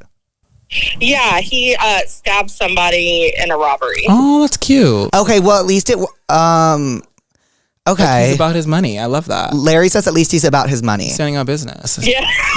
Yes, he is. And his drugs, apparently. Oh. Wait, he's a dealer? How much? What drugs was he dealing? I think like heroin, opiates, things like Coachella! that. Oh my God! Yo, this is lit! Okay, so he keeps writing you. Does he have your home address? He does. I'm so stupid. Oh my God. She's Oh, fuck. Jamie. I know. Hang up, Jake. You're putting yourself in danger. You're a liability I now. have to move. You don't, maybe that, you know what I would do actually? I would bring it to the cops and just be like, I've gotten myself into a bit of a pickle. How should I proceed? I think you're right. I don't know. I've not known what to do. None of my friends know what to do. And I don't want to be mean because then I don't want him hunting me down. So. No, 100%. Go to the cops. Guys, we're talking about I an think you're inmate, by the way. Okay, well. On a side note, I love you and I think you're fabulous. Oh, Jamie, I think you're fabulous. Oh, well, thank you. Where's your accent from? Where in the South are you from? I'm right outside Nashville. Yes! Which part, Jamie? Larry says which part? Oh, period. I was in Mount Juliet. Okay. You see me. I You know. see me. Yeehaw. Nashville's better than everywhere, though. Yeah. Middle Tennessee. Okay, well, Jamie, I'm so sorry to hear about So sorry, Jamie. your lover from prison who isn't your lover. Yeah. Well, I appreciate you calling and Womp womp. checking on me and making sure I'm okay. You know what, Jamie? I'm going to call again in a week and see how you're doing. Okay, please do. I wish you would. Okay, love you, Jamie. This is why. All right, love you too. Bye. What? And also, like, her saying, oh, I don't want to be mean to him. He stabbed somebody, Jamie. Like, Holy fuck, that was one of the crazier calls I've had. well, now you're at risk. Yeah, am I? Yeah. Let him see this podcast episode. You're fucked. Yeah, Jamie, fuck. I walked in my dad's room to catch him having sex with my teacher. Oh, so she did it on purpose. I've seen her in the hallway a few times and I've yet to talk to her. She's so fucking ungrateful. Her dad's fucking her teacher so she gets a higher grade. Yeah. Stop being ungrateful. Oh my God, my dad used to hit me. Sorry. I thought this was a safe space. It is a safe space. We're in therapy. Right? It was hard. Do you want to talk about it? Fuck. No, but tell your mom. Dude, cheating is not okay. It sounds like maybe that they're divorced. Oh. Because I think she'd be like, and he's cheating on my mom. Oh, okay. Yeah. Well, honestly, just mind the business that pays you. Why are you worried what your dad's doing? You know? I guess you're right. But like also like take that see nobody likes to work these days. That right there is an advantage. Use Right. that. I You would know? prescribe. Hold on, it's on the tip of my tongue. Do we prescribe Jamie, by the way? Yeah, I prescribed her the police. Oh, okay. Period. Do you have anything else to prescribe to her? A gun. Protection, girl. I prescribe. What is it? Starts dating their teacher. What am I? Do they do that in Friday Night Lights? Honestly. When the fuck do they? Louise, what am I thinking of? I prescribe sativa. Sativa. Oh, okay. You know? Mm-hmm. Maybe like she can like really I don't know. Yeah. Which one's the chill one? Is that sativa? Indica. Oh. Fuck it. Hybrid. Okay. Yeah. What is the show where they start dating their teacher? No, that's Aria dates the teacher. I'm trying to think like the mom, the teacher, and the. What is it? Oh my God, it's on the tip of my tongue. I'm going to freak out. Oh. I just saw you flipping shit. Like, that's crazy. What is it? Okay, they get home and then they start dating the teacher, and it's like. Bad teacher. No. No, easy A. Do you know what I'm talking about? Like they start dating their parent starts dating the teacher and it's fucking awkward and they're like, I don't know what to do about this. Like they meet at a parent teacher conference. Like the dad, you know exactly what I'm talking about, don't you? What is it? I'm not going to be able to move on until I think about this. I'm just letting everyone know now. We got all day, baby. Is it? You're not thinking of Degrassi, are you? Nope, but I love Degrassi. Such a good show. The best show. Who was your fave? Drake. Yep, I thought the wheelchair was super inclusive. it was. I loved it. Yeah, Then yeah, probably couldn't walk with the piece of meat he was. carrying. Yeah.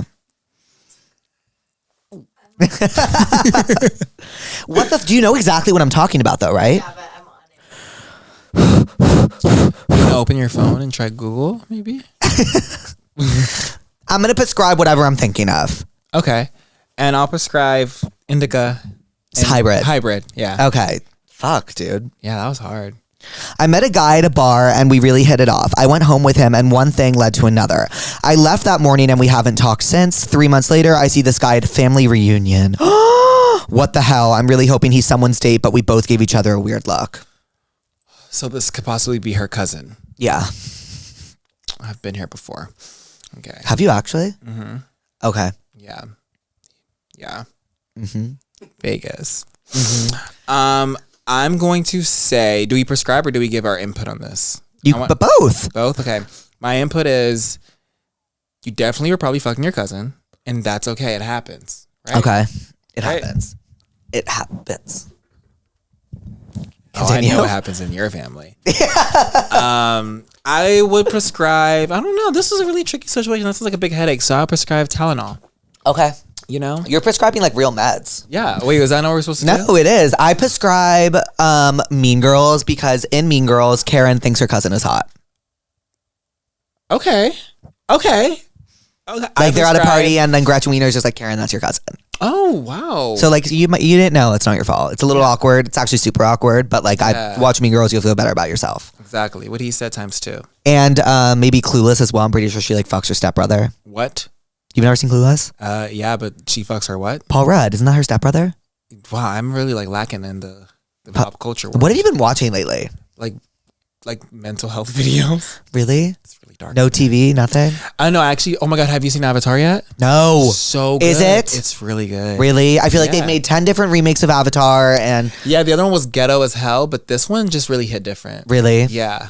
I mean, Was it live action? yeah, Okay. it was really good. And it's interesting. It's so good. How many episodes? 8. Okay, right now I'm rewatching Jersey Shore, so I need to maybe put a pin in Jersey that. Shore's so good. Oh my gosh, what is it called? Karma? Yes, I and they wanna shut go it down. so They just Why? bulldozed it. The whole thing shut down. They're stupid for that. I know. Who are you in Jersey Shore? You're I'm Snooki. Snooki? Of course. You are Snooki. I am Snooki. I'm her height. I grew up when I was 10 years old. I made my dad take me to meet her at the local Barnes & Noble. Your dad is so awesome for that. And he took me and waited in line for 3 hours. What, did he know? Yeah, he knew. He just wanted to make me happy. It was my That's birthday. so amazing. Yeah, and he took me and I made Snooki oh my God, wait, my dad's the best. Your dad is the best. Shout out to Jake's dad. Yeah. Oh my god, goals. And then I met Sammy and Ronnie at Korean barbecue What? and Yonkers. That's Yeah. awesome. Yeah, I was like, oh my God, that's Sammy and Ronnie. Yeah. And then I met Jay Wow for the first time the other day. Wow. So Yeah. you met the whole cast. No, yeah, and I met Mike the Situation. Who do I have? I have Dina I still need to meet. I have Pauly D. I didn't really Vinny. like Dina. I haven't seen Jersey, like I haven't seen her seasons. I'm not there yet. I'm on Miami still where Angelina's still causing mayhem. So Angelina was so pick me. she was the worst. The worst. She's evil. She's like a gnat. Yeah, she was like, she's talking shit about everyone in the house. Everybody. Dude, when Snicky and J-Will wrote the letter for Sammy. That's what the episode I watched last night. so It's That's like girlhood. historical. And Snooki's like, Jenny and I are scared to go back to the house for the drama that we caused. yeah. And I sent it to Julia and I go, that's us. That's you and me. Yeah. Oh my god. You She have great loves friends. you. You have great friends. I do have great friends. Really do. Louise, you know him and Julia are like bestie boos. Yeah, that's my bitch. Yeah, she can drink. Yeah. She can drink down. Julia can drink. That bitch yeah. And you look at her and you don't think so, but nah, she can. No, she can. puts it down. She puts it down. Yeah. Tequila is her friend. Oh my god, Tequila's her best friend. Yeah. Jesus Damn, Christ. Zach's wedding was fun. It was. You want to hear the most cunt part about the night I caught a dick at Zach's wedding? Tell me about it. I guess we're just really outing the names at this point. And the guy I hooked up with, his name was and I left this hoodie from Zach's wedding that's at his house. It was kind of meta. No, wait. That's so Cinderella of you. Yeah, I was like, here, this is what you'll have to remember me by. Has he texted you? Yeah, and he leaves me a few voicemails here and there. Oh, I'm so not you gonna got get- that. Wait, you got that wet. Oh, wait. I knew you put. I told you fuck. Yeah. So y'all keep playing with Jake Shane now, because when he gets in the bed, he doesn't fucking play. Super Soaker Larry! 5000. You go full on a day like a bitch with no teeth. I want to see you fight. Yeah, I don't think I'd win. You know what? We should bring back boxing matches, and I want to put you in the same ring against. Who would I want to see you fight? I think it would be such Jeffree Star. Okay. Jeffree Star and his 5 Pomeranians versus you. I want to see you fight Noah Beck. Oh, you could see that. Y'all could all see that. I think I would beat Noah's ass. I'm just kidding. I think Noah would actually kill me. Yeah, I feel like he's like looks like a cinnamon roll could kill you. Looks like a cinnamon roll can kill you. That's the best definition of Noah Beck. Yeah. Jesus Christ. Looks like he's such a sweetheart. He's the nicest person I've ever met. But like that means you're hiding something. What's so nice about you? What's his star sign? Taurus. He's the best. I love Tauruses. He's the best. She's a Taurus. You're a Taurus? I love you. Seriously. But also I just like love Tauruses. Y'all are so sweet. They're grounded. They have are. great perspectives. This is the most LA conversation in the fucking world. I mean, I ask everybody what their star sign is. My brain's rotted. I'm best friends with my ex-girlfriend. I'm a lesbian, don't even blame me, and she keeps telling me about her new boyfriend. He's so sweet, but I kind of miss her now that she's taken again. Okay. I just don't think she can be friends with her ex. That's really toxic. That's so toxic. Are you friends with any of your exes? No comment. So no. Text me back. I miss you. Personally, I think being friends with your ex is just the worst idea known to mankind. Uh-huh. You're just asking for just like, Trauma. yeah, and just a lot of just fucking unneeded fucking drama, basically. Right. Are you on Hinge? I try to. You don't like it? You on Raya? No. I'm afraid of dating apps because the thought process of someone screenshotting my profile and tweeting it. Yeah. But also, I'm so afraid of like matching with somebody and then they match you with for the wrong reasons. Yeah. See, I don't care about that as long like a dick is a dick. Oh, That's how desperate I am. don't use that word. You're not desperate. You're Do you want to? innovative. Have you heard about my date? Did I tell you about my date the other Talk week? to me. I'm the perfect person to talk about this. I was talking to this guy for like a year, and then we finally go on a date, or he's like finally like, let's grab a drink. And I meet up with him after I went to that Tommy Hilfiger fashion show, and so I was in denim on denim, and I was You like, looked amazing, by the way. I just Thank saw you. that. I literally said that today. "Thank you." Yeah. And I said, "I'm in denim on denim. Like I think I need a change." And he responds, "Hot." So I'm like, "Oh my god, this is already the best night ever." I'm like, "Okay, I'm gonna come to the date dressed in denim on denim." And then we're like one glass of wine in, and he's like, and I'm like, da da da. And then I came to this date, and he's like, "Wait, what are you talking about? This isn't a date. I don't want to hook up with you." Mm-hmm. And I was like, So you're telling me he's a fucking psychopath and we need to kill him? yeah, maybe. And he was like, and then he pitched to be the producer of my podcast. I was like, you have to get through Nolan first. Wait, so this motherfucker took you on a date? Took me. I took him. What? The check came. I put my card down and he goes, "Thank you." Wait, what? After he told me he didn't want to date me or hook up with me and wanted to be the producer of my podcast. What? It was wild. Wait, so how? Hold on, we got to debunk this. Yeah. Where is he now? Do we still talk to him? He's in New York. He texted me the next day and then commented on my Instagram. Are you guys still friends? Can you No. He's gonna, okay, you're a fucking idiot, and I hope you fucking stub your toe. Maybe get hit by a car, you fucking dumbass. Now back to you. If you ever let a guy do that to you again, call me. I swear to God, I'll fucking show up with a shotgun and I'll shoot him in his fucking throat. That's rude, right? That's fucked up. And I was like, am I being outlandish? I called Louise. I was like, am I being crazy right now? Not at all. What Like- the hell? That's fucked up. He needs to fall in the tectonic plates and die. Like, Right. That's fucked up. Yeah. You deserve better, and better will come, but just not on Grindr. Not on Grindr. You meet him on Grindr? No, I met him in person. That's the worst. And then we like had a flirty conversation for like a year. Oh, so fucking annoying. Just love isn't real. Oh, what do I prescribe this girl who's still friends with her The real ex? question is, what do we prescribe you? At this point, I'm like, I don't know. What do we prescribe me? Maybe new meds. I've been saying I need to change up my meds these days. Are you on meds? No, what are you on? Prozac? Should I get on that? It's amazing. Is it Do you lit? suffer from anxiety? I used to. Do you not anymore? No, because I don't leave my house now. That's anxiety. Oh, maybe I need. Well, thank you, doctor. Let's get them over here, yeah? Do you want my psychiatrist? She hasn't asked many questions. Can I do a story post for it? I'm not trying to pay for that shit. You're telling me I have to go through mental health and pay for it? No, they can take your insurance. I don't even think I have insurance. Greg, do I have insurance? Greg, does he have insurance? Oh. That's crazy that I have to ask. No, I honestly don't know if I mean, I think I have insurance. Louise, do I have insurance? Okay. Do you have insurance? Yes, give young adults a platform, everybody. Jesus Christ. Oh, God, I prescribe insurance. I'm a single girl in college, and I feel like every time I go out, guys always go for my friends, but never me. I'm happy for them, but it feels like always the bridesmaid, never the bride situation. Ugh, I feel that. Do you actually? Yes. Don't even talk about it. I'll fucking cry right now. Oh, I used to feel that way too. really? And to her, I'm so sorry that you feel that way. I have no advice for you. You have no advice, even though you've been through the same exact thing and saw the other side. I had to change a lot about myself. So tell her. Do you just want to know for yourself? Yeah. Honestly, Why are going my out. legs like this? Wait, you look like. This chair is like. I'm so sorry to every guest You know I've what ever you had look on. like? What? You're gonna walk like you. Have you seen those TikTok where it's like Faza? I want the maid's head.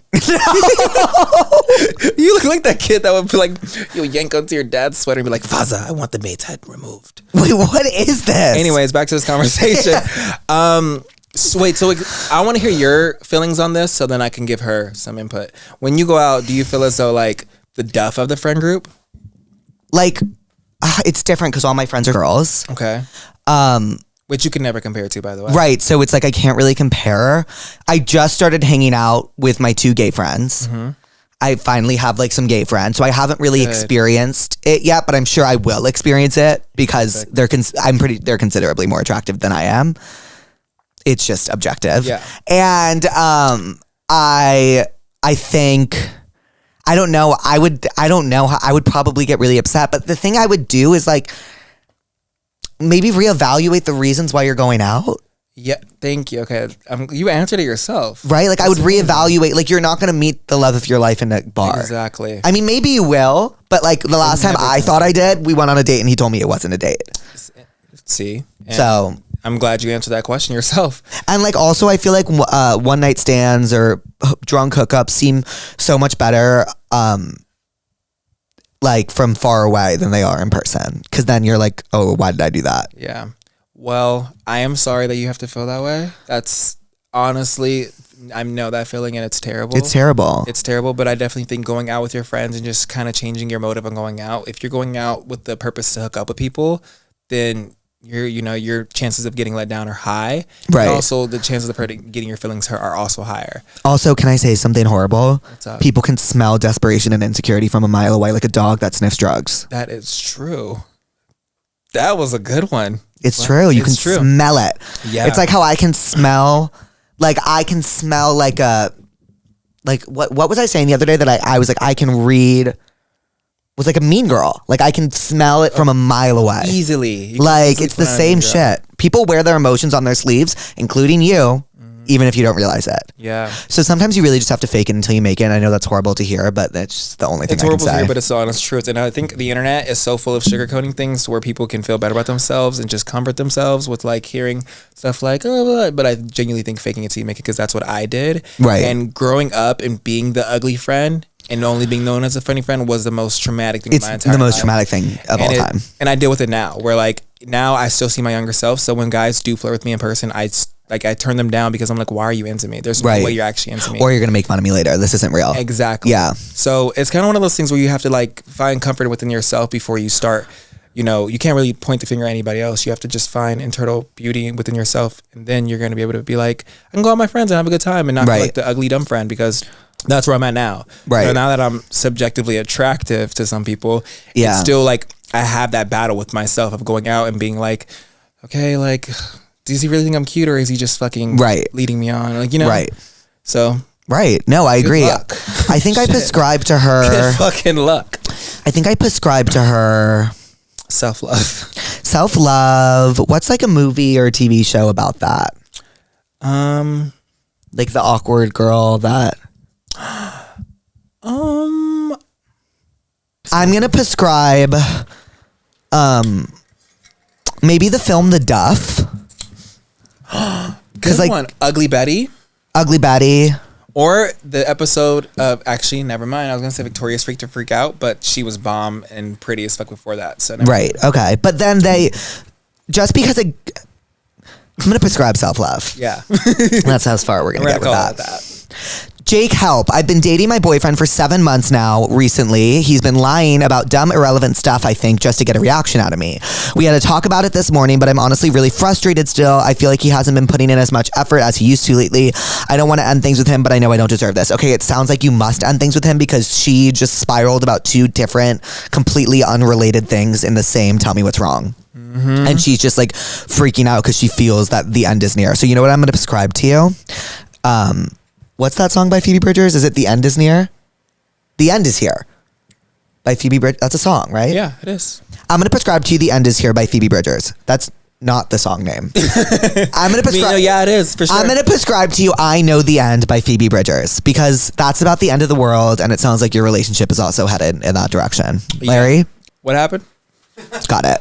I feel like I no longer have a friend group, just a bunch of separate friends, and it kind of sucks. I don't think that sucks. That's so... Oh, okay. You think that sucks? I felt that. You felt that? Yeah. I've been going That through gives you so much time to work on yourself. I know, but it sucks being Yeah. alone, Jake, and having to sit with yourself at nighttime. I start crying. No, but like it does suck. But like, girl, fucking focus on yourself. Damn. It's just like you go through so many different phases in life that the chances are you will have a friend group again. And once you have that friend group, you're going to reminisce on the times when you had all this time to work on yourself. Yep. And you're going to be regretful if you've spent it worrying about why you didn't have a friend group. Yeah. I think take it and work on yourself. And I think a friend group is just, It's very time consuming. So time consuming. And it's also just like kind of pointless because there's just so many years down the line in your future where like you're going to have a realization where like people that you're friends with in like high school are no longer your friends. And Right. to people that I was friends with when I was 20, Uh-huh. I don't speak to no more. Yeah. And even the people now, I'm just like, where are we going to go? You know? How old are you now? 25. What? I thought you were 24 like me. You're 24? Yeah. I thought you were younger. Oh. How young did you think I was? Like 21, maybe 22. Are you serious? Yeah. No, that's Nolan. Nolan's 20? Oh, you're 20? Yeah, he's 20. But I prescribe you like, I don't know, take your time. For You know what I prescribe you? The movie The Click and the movie Mean Girls again, just to show you that maybe sometimes having a friend group is not all that. Exactly. That's what I would prescribe. good. Yeah. Wow. Well, Yeah. he's good at this, y'all. Thank you. Oh my God, we have another caller. Is today February 27th? Oh my God, it's her birthday. Jake, it's my birthday, February 27th, and I've been a pussy since 2020. Did I have this account in 2020? Oh my God. Whatever. Call me. I don't think you did. Her lying for fun. Okay. Yeah, honestly, I respect it. This is triggering. Hello? Hi, happy birthday. It's Jake. Oh my gosh. Hi. Hi, happy birthday. So cute. Oh my gosh. Wait, I can't believe this is real. Wait, I got... It was an Atlanta number, and I don't know. I go to school in Georgia, so that's actually, like, I answered it. That's but, so funny. oh my God, wait. I literally can't believe this. No, yes. I followed you since literally 2020. Because of Thank you. my friend. Thank you. What was your name? Estella. Estella, how old are you turning? I'm 20 today. Happy birthday. I remember when I turned 20. Thank you. Enjoy it and enjoy school. Are you recording your podcast, or are you just Yeah, do you want to say hi to the pussies? calling? Hi! Oh my gosh, I listen every day. Oh, So, well, Estella, have the best birthday. I love you. Happy birthday. oh my gosh, thank you so much. Of course. Love you. Bye, love you. That's so cute. Oh, I am obsessed with her. Jakey, that's so cute. I love calling the pussies. When you walked out of Tommy and everyone was screaming, that Oh, was yeah. so, you're cunt. That was the best moment of my life. That was literally iconic. You were like the modern day Cleopatra. You know what? It only would have been better if Louise was there. The videos were iconic though. It was the best. When I tell you, They that were was the so best cool. moment of my entire life. And you know, right after that, I sat my ass down at that date and got told otherwise. I was talking to this guy every day, and when I finally talked to him about us, he told me he had just gotten out of a relationship. However, when we first met, he fully told me he was single and asked me for my socials. He sounds like a liar. Just don't proceed. Yeah. Thoughts? You should kill him. Okay. Also, how did you read that so fast? I don't know. I went to school. Oh. You think you're better than me? Just saying. Is that a fucking low blow? I was like one of those kids like in second grade that like could read. Oh. Some kids couldn't. I couldn't read at second grade. Yeah, a lot of kids, we'd go around the room and popcorn read, and a lot of kids were like blueberry.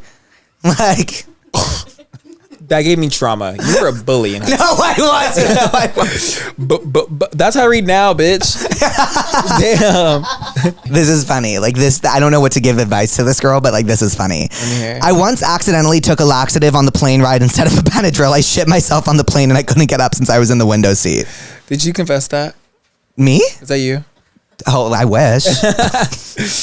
Well, Larry, what did we learn today? We learned that, oh my gosh, I've learned a lot today. You know, some girls are sillier than others. Always important to address the elephant in the room. Always important to address, yes, that. Yeah. Yeah. I've learned What did you learn, Jake? that people can tell that I've been working out. That's true. And it's you making look me so feel good. really snatched and really good. Good. You know what else I learned today? What? Never to go on a date with a stranger that I just met. I met him a year prior. Oh, never go on a date in general. Yeah. Yeah. Well, Larry, I love you so much. I love you too, Jake. Like so much. Thank you for having me. Thank you for coming This was on. amazing. I love you. Pussies, I will see you next week. Bye, Okay, pussies. wait, I have to do it. Okay, come on. Tense. Bye, pussies. Hi, pussies, and welcome back to Therapuss. Shout out all you guys in the chat. I love you guys more than anything. We are making this earlier for you guys because everyone, I feel bad. I feel like I'm making everyone stay up so late. Like, there's some people that are like, it's literally 1 a.m. where I am, and I feel so bad. So, like, I don't know what time exactly this is about to air, but it's going to be earlier. While I have you, obviously there's a few things we need to discuss. Number one, Beyonce just revealed her cover art for Cowboy Carter. Did you see? Like, Beyonce's coming for blood in a way that I don't think many people understand. Like, I think people understand that Beyonce's about to come for blood, like, as she always does, but like, Beyonce, like, notoriously gets robbed every single year at the Grammys for Album of the Year, and I don't think she's accepting that this time. I think Cowboy Carter is like really, really coming for blood, and I think she's like taking no prisoners. Like, Beyonce's hit country music, and it will never be the same, is my opinion on what's about to go down. Also, Ariana Grande reposted me on her story yesterday. Thank you, Courtney. Thank you, Ari. I DM'd her a bunch of times. She obviously did not answer. But yeah, that was pretty incredible. Thank you all to the pussies for all your support and boosting all my Ari vids and, you know, liking and commenting. You know, now she's seen the puss, and hopefully she'll come back for more. Third thing I wanted to talk to you guys about was that Lindsay Lohan is officially back, and she's back and she means it. If you don't know what I'm talking about, her new movie Irish Wish came out on Netflix this week, and there is no comeback in this world I root for greater than Lindsay Lohan's. I have been a Lilo fan since I was a toddler. And that is because my mom loves her. Like, my mom was always like, she's such a talented actress. And I usually, like, I'm just like, historically, like, whatever my mom likes, I usually like, because she doesn't like a lot of stuff. And the fact that she liked Lindsay Lohan and was able to watch Lindsay Lohan movies with me as a kid was always really important to me. So I'm so happy that she's back. Like, when I watched Irish Wish, like, what? When I watched Irish Wish, like, they do the credits at the very beginning and it says Lindsay Lohan, and like, I got full body fucking chills. Like, it reminds me of like when I watched The Parent Trap. What the fuck is happening today? And it says introducing Lindsay Lohan. Like, it is so full circle. Like, seeing her do all this press, like, she looks so good. She has a kid, and also she could have chemistry with a fucking tree. Okay, like, her chemistry with this lead guy in the movie is like, me and Matt were watching it and we were like yelping. Like, we were actually sitting there yelping, like, oh fuck. Like, when, like, okay, well, I'm not gonna spoil it, but like, it's just like, please watch it. Like, I don't really have the words right now, but like, I'm so happy Lindsay Lohan is back. She is going to have her time on that Oscar stage. I know it. She is such a natural born talent. She's such a natural born beauty. Like, I am rooting for Lindsay Lohan more than anybody else right now. Like, I love to see her win, and she's winning so fucking hard right now, and I'm so fucking pumped to see what else she's gonna do. So like, pussies, like, I prescribe to all of you, especially you pussies in the chat, like, so we can talk about it. Irish Wish on Netflix. I think it's #1 on Netflix right now. It's fucking amazing. Like, it's seriously, it makes me want to go to Ireland, honestly. Also, Casey Musgraves released her album Deeper Well last week. Obviously, you know I'm fucking obsessed. I prescribe 3 songs to you all off of that album: Giver/Taker, The Architect, and Nothing to Be Scared Of. Okay, those are the 3 best songs on the album. Casey's lyricism really shines on The Architect. Her passion really shines on Giver/Taker, and she has a sick melody on Nothing to Be Scared Of. So those are the 3 songs I prescribe to you off that album, because a lot of people are coming back being like, well, the album's boring, da-da-da. No. You have to listen, okay? I wrote a review about it. You can read it. It's on my Instagram. I also posted it on my TikTok. I'm in my review era. It's fucking incredible, okay? So now, pussies, we have our very, very first sponsor of the podcast. And I know you might be like, ew, sponsor. But you guys, this set is built in my back house independently. I gotta get a little help where it's needed, okay? This is a self-funded passion project. Our first sponsor is American Eagle. Now you might notice, Jake, why the fuck do you look so cute today? I look cute because I'm wearing American Eagle, okay? American Eagle pants, American Eagle top. I'm really glad that my first sponsor is American Eagle because I view myself to be an American Eagle, okay? Sometimes I get scared I'm balding. Sometimes I feel like I can fly. And sometimes I feel like an enigma. Something I have always really struggled with is finding pants that fit me because I'm short, but I'm also really stout and I have really big thighs. So like I can't, like the pants are either too long or they're too short or they're too tight. And their underwear is also some of the most comfy underwear I've ever worn in my entire life. So American Eagle, thank you for sponsoring Therapuss. The pussies thank you, I thank you, and we love you. Oh my God, you guys, I have a code. I have a code. If you guys want to check out some of the American Eagle apparel, use my code AEJakeShane20 for 20% off your purchase. Okay? Thanks, AE. Like, you guys, you're giving the pussies 20% off. I feel like normally influencers come in and they're like 5%, 10%, but no. No. For the pussies, we're going to give you a 20% off, okay? Because I wouldn't have it any other way. So American Eagle, we salute you. And we fly to you. Tonight, we have a very special guest for you guys. He goes by the name of Joshua Richards. And he is so hot. Okay? He is so hot. And it was an honor to sit next to him. He is hot, he is funny, and he is unfortunately taken. But we get into that a little bit. His girlfriend is so lovely. And yeah, I'm really excited for you guys to hear this episode. As always, submit Tell Me What's Wrongs to passthatpuss.com. If you want to leave your name, number, you know I'd love to give you a call. Joshua Richards. We are here with Josh Richards. Hi, Josh. Hi. Do you sing everyone's name or did you just do that for me? Just the straight guys. Okay, sick. I did it for Harry too, and I just, I wanted to bring it back for you. Okay, well, thank you for doing that. Oh, thank you for being here. Of course. Am I sitting right? No, I feel like, it's am therapy. I, All right, it's Therapuss. Like, you can sit however you want. okay. Whatever's most comfortable for you and your cast. Like comfortable. Okay, I'm good. Which I actually would like to hear more about. So I guess I've never introed a segment this fast, but I would like to talk therapist because what made you so, tell the story about your arm. Yes. So I fractured my hand. I did this about a week ago. And it was done in maybe the most frat-like way you could do it. Okay. And that was by punching a wall. So yeah. I seriously, I love that for you. You're giving so Nate Jacobs sometimes, and I mean that in the best sense of the word. Okay. All right. Do you not agree? That is so NJ. And I'm serious. That's everything. Did you punch it in your room, in the kitchen, in the bathroom? I went into my closet, actually. Okay. Yeah. It's a great place to punch a wall. Right. That's what I thought too. Did it go through? No, I hit a stud. Damn. So that's why Were you like, finger ow? broke. The adrenaline was going a little bit when it happened, right? So I didn't really think anything of it, and I walked downstairs and I started making coffee.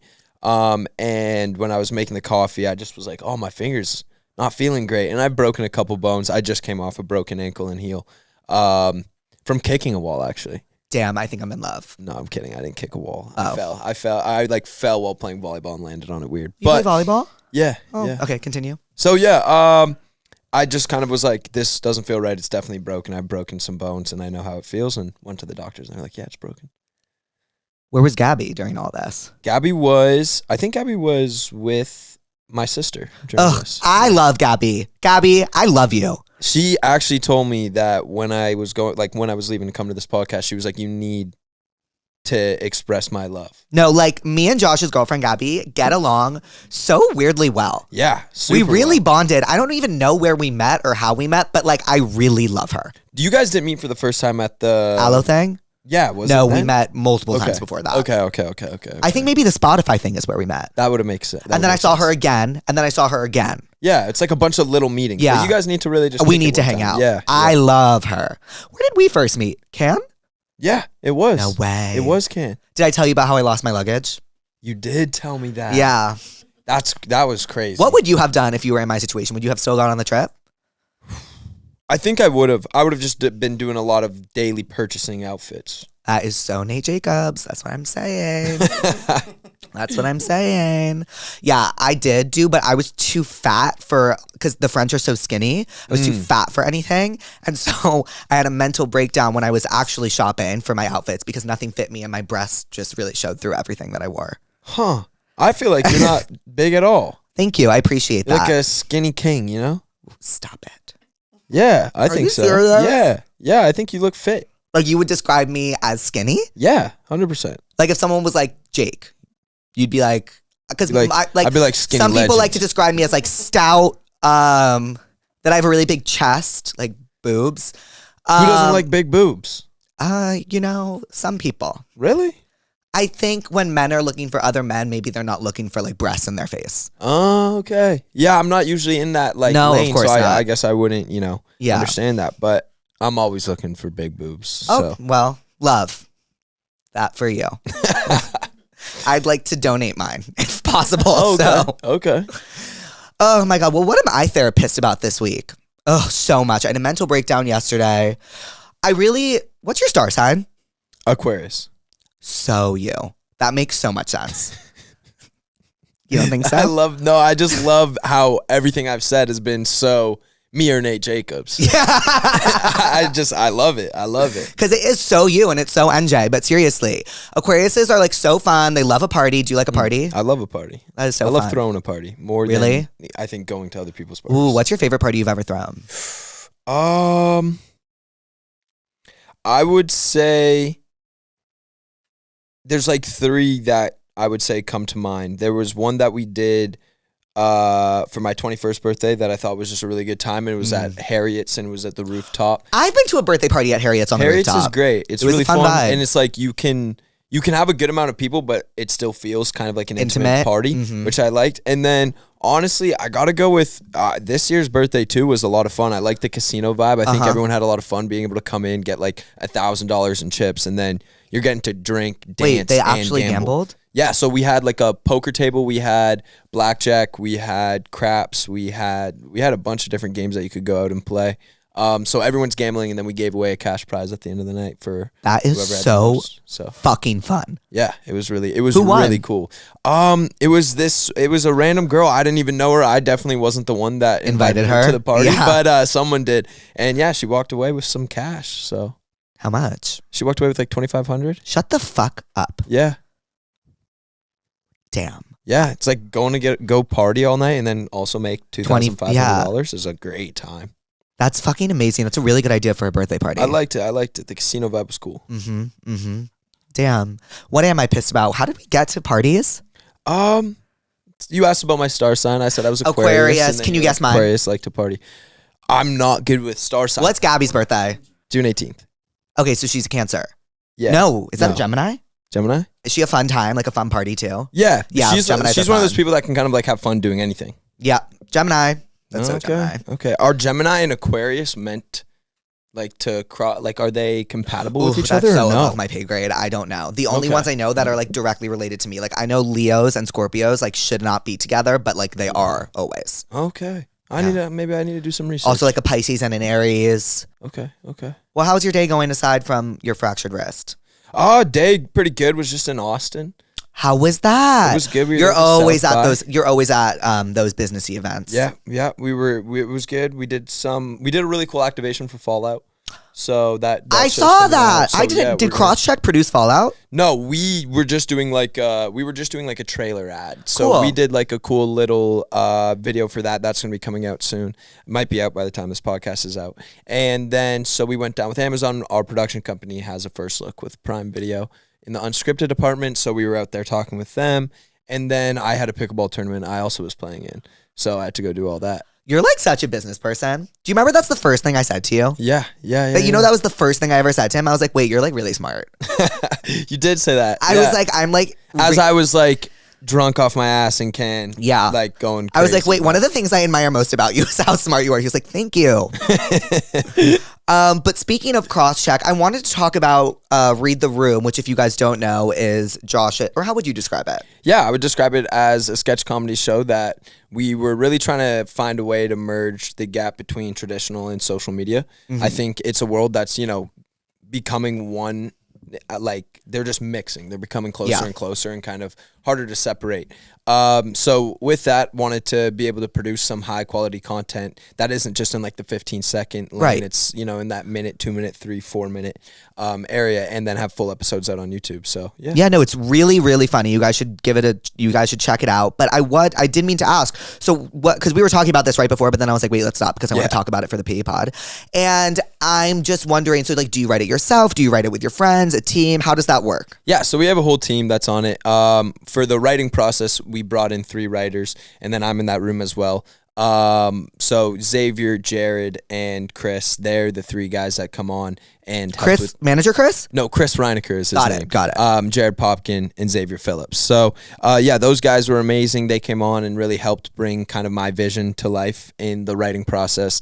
And then from there, we go from that to then getting ready to, go find the location, go find the site, do those prep days. Then we're doing casting. Then we'd get into the sketch. Right. And we'd go film that. That would usually take a day, a sketch. So it was a fun process. It was a lot. I think when we go to do a second season or our next project, we'll definitely make sure we're done the writing process before we start the filming Because you were process. saying you were writing as We you were went. juggling so many balls. It was ridiculous. My favorite sketch was the Airbnb one. A lot of people love Airbnb DSM. What's your favorite? What was your favorite to film?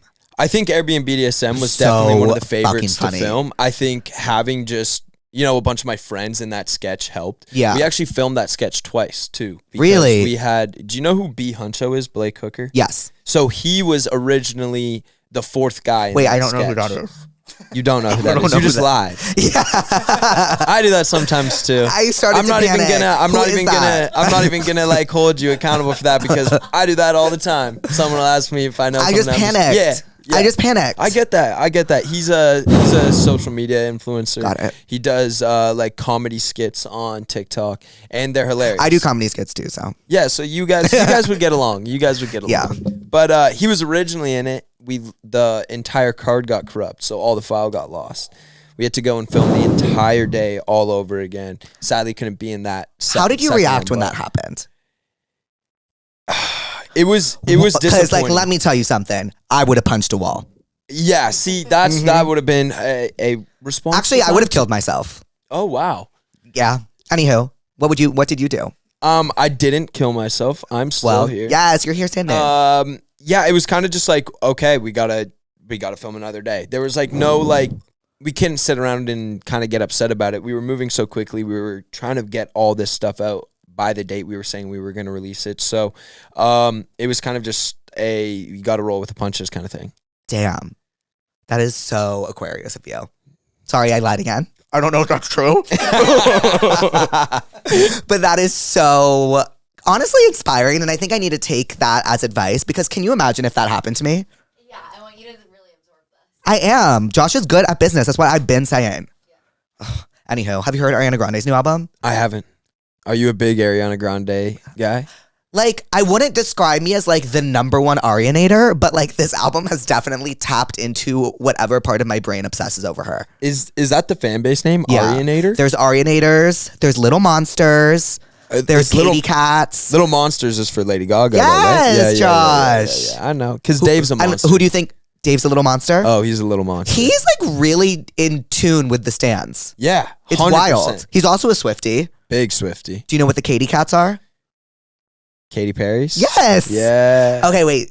I'm trying to think of more stand. There's Arianators, Katy Cats, Little Monsters, Swifties. Beehive, right? The Beehive, yes. Look at me go, dude. The Barbs. Yeah, that's Nicki Minaj. Who else? What other fan?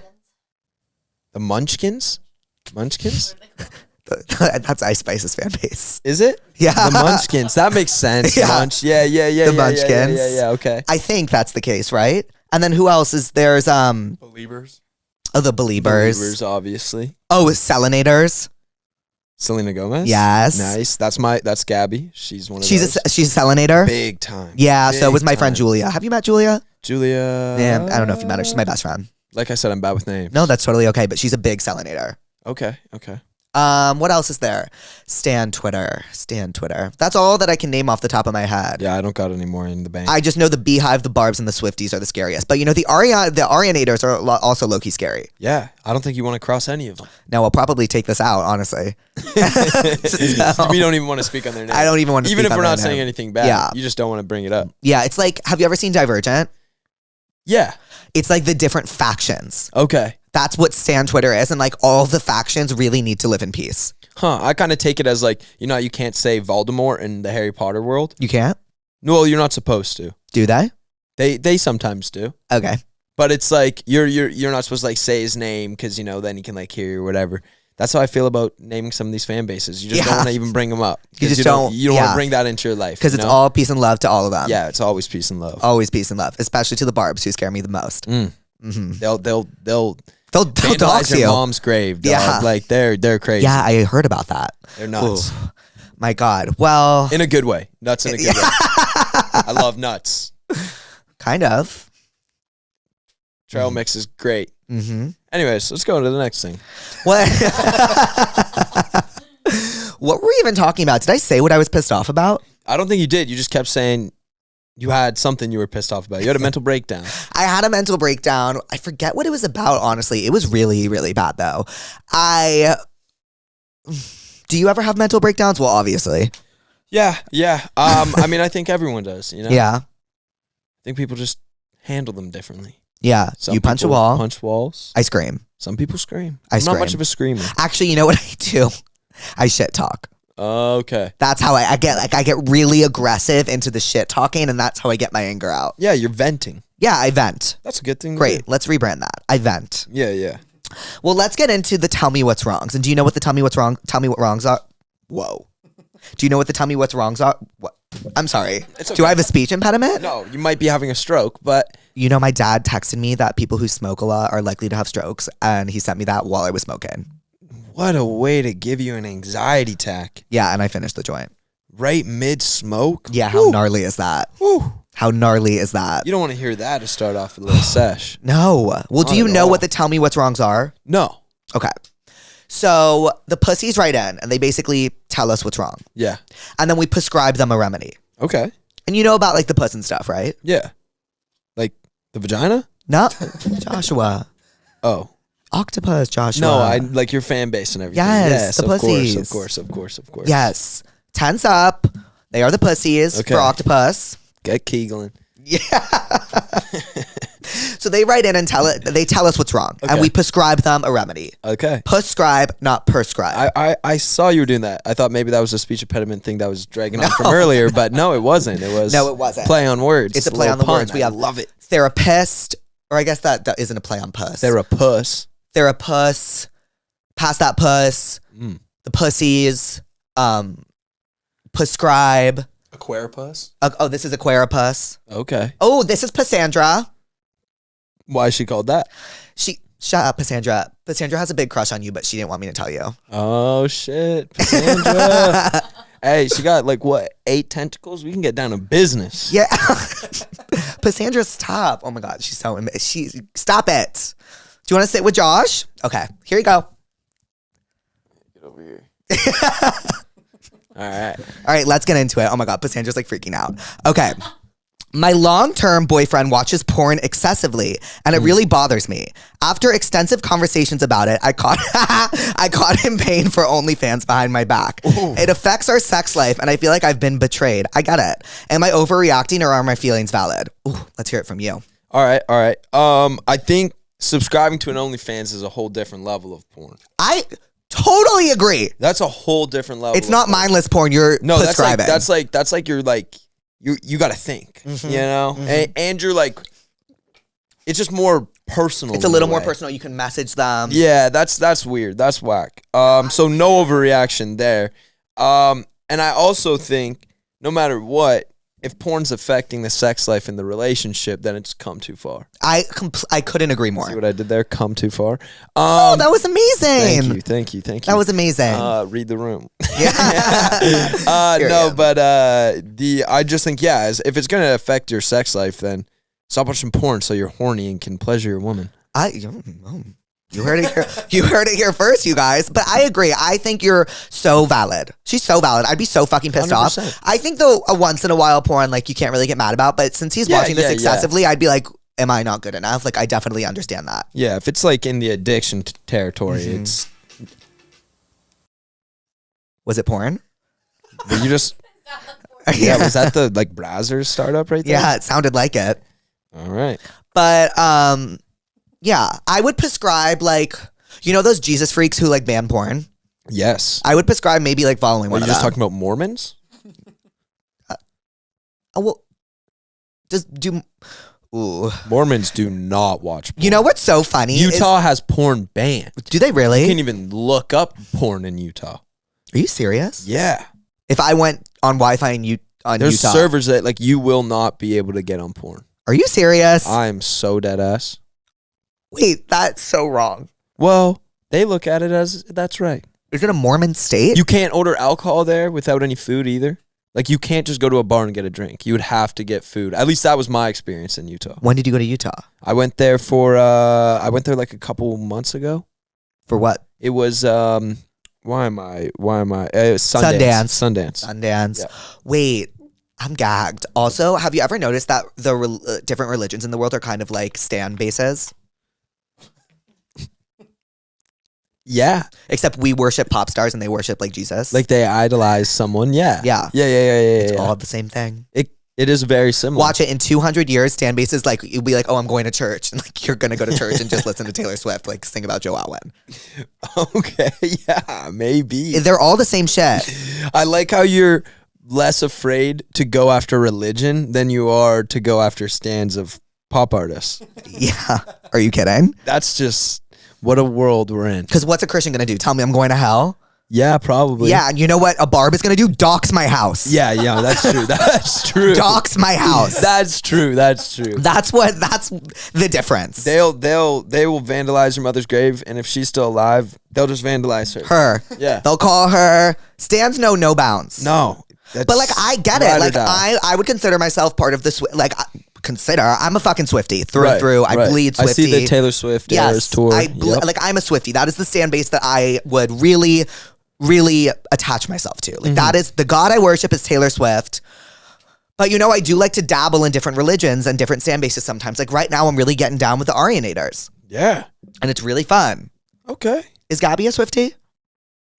I would say she likes Taylor Swift. Yeah. Because how could you not? Yeah, how do you not? But like Dave is a Swiftie. Yeah, I think Gabby is more like a Selinator. Is that what it's called? Yeah, Selinator. Selinator. Then she is a Swiftie. Do you know what I like mean? what are your favorite Selena songs that you guys listen to together? Damn. I don't listen to a lot of Selena Gomez. What do you listen to? I listen to Drake and Juice WRLD. I've been listening to Big X The Plug. I feel like I'm kind of more in like the rap, hip hop. I listen to a little bit of country. Okay, like Zach Bryan. But like I'm just gonna say it. That is so Nate Jacobs of you. Because he would listen to country when he's alone and hip hop when he's with his friends. Yeah, that makes sense. That's kind of what I do. Exactly. Ugh, anywho, I'm feeling really bad that your boyfriend's addicted to porn. And I totally understand the frustration in that because I would be really frustrated. I think this is a larger conversation because I would argue that like porn can become an addiction. Yeah. So like your boyfriend sounds like he needs actual help outside of this relationship. Yeah, I think so. Or like just see if he can moderate the porn. Like, because don't be watching as much porn. Because if you haven't had the conversation with him either, though, right? Like have the conversation. So what would I really prescribe? I would prescribe. Okay, this is crazy, and it might ruin your sex life for a minute. But have you ever seen The Human Centipede? Oh, where are you going with this? I would prescribe The Human Centipede because it will really gross him out and maybe make him not want to watch porn for a minute. And then instead of going back into porn, he'll go back into the sex life with his girlfriend and stop watching porn. You know what I mean? I'm trying to know what you mean. It's like, not to sound too graphic, but like, you know what? No, it's okay. We don't need to go there. You can go there. Like, when someone thinks about like, okay, in Glee. Yeah. When Finn, like, was trying not to come early, he would think about his mom getting hit by or a mailman getting hit by a car. Right. Okay. So like watching like Human Centipede will maybe give you that same effect. Okay. And you can just maybe be put off of porn for a minute. Right. Yeah, I see that. Have you seen the Human Centipede? What if it just puts him off of sex altogether now? Well, you Now know we're what? His back at girlfriend square will help one. him find that again. Okay. All right. Do that. Watch Human Centipede. Yeah, that's what I'm going to prescribe the Human Centipede. And also, have you seen the South Park episode of the Human Centipede? Yeah. It's a work of art. Yeah, that I haven't seen a lot of South Park episodes, and I think that might be You one of the haven't few seen I've that? seen. Used to be my favorite show. What was were you Family Guy? Were you South Park? I was Family Guy. I was Family Guy. I was Family Guy. Yeah. And then I was American Dad for like a hot second. Okay, my sister's big on the American Dad. Really? Now. She says it's great. Because Roger's like the greatest character on television. Yeah. I like Roger more than I like Stewie, but I like Peter more than I like the dad in American Dad. Right. Yeah, That's makes like a lot where of I sense to land me. on that. Okay. Yeah, Family Guy I think is just it's perfect. Yeah, last question. Do you think I look like Ethan Slater? Could I see a picture of Ethan Slater? Lulu? Is Ethan Slater the Ariana Yeah. Grande? I need to see a fresh photo. Because people think I look like him. And what are you against that? I'm not going to complain, but I definitely don't. He is with Ariana Grande. Yes. Like that does look like me, I think it's just the eyes. except he's skinnier. I think the eyes are what's... Oh, because he looks so tired. Maybe that's because, maybe you just smoked, so you got the baggy eyes from the session, you know? Damn. But I feel like it's in the eyes, It definitely is in the eyes. I totally agree with you. you know? I totally agree with Yeah. you. Oh, yeah. I don't think that's a bad thing. My ex keeps sending me pics of her with guys, and it's been like 6 different pics with all different guys at the gym. I know what gym she goes to, so I honestly want to go there and show up with this super hot guy I've been talking to. Should I do it? Wait. Her ex... My ex keeps sending me pics of her with guys. And it's been like 6 different pics with all different guys at the gym. I know what gym she goes to. I honestly want to go there and show up with this super hot guy I've been talking to. Should I do it? What should she do? She's asking if she should show up to the gym with a new flame. Hell yeah. You think? I think it's a little bit of a desperate look. You think so? Like I don't think she needs to take photos of it. I think she can just is she going to this gym regularly as well? Or does she never knows go? where her ex goes. That's what she says. I think looking unbothered is like the best thing you can do. I was thinking that they both go to this gym consistently. No, and that's not what it sounds She is going like. there with guys, and she's like, "Should I bring a guy one time?" And I'm like, "Yeah, I go get for that. it," you know. I think But if she's now showing up out of the blue, never been to that gym before, and is showing up with you, then it's like obvious what you're doing. Right. It might be a better move to just go on your lonesome and just be getting tight. You know? Yeah, I agree. I just think it's a little bit of a desperate look to show up because it looks like you're still thinking about them. Yeah. And I have a really good prescription for this. Have you ever seen Jersey Shore? No. Oh my God. You've never seen Jersey Shore? No. You gotta watch Jersey Shore. Like go back and start it all over? Yep. I feel like I missed the moment. No, watch season 1 through 3. Those are the best 3 seasons. It's before they get too famous. Okay. And it's amazing. Huh. Anywho, I prescribed season 3 of Jersey Shore because Ronnie and Sam break up.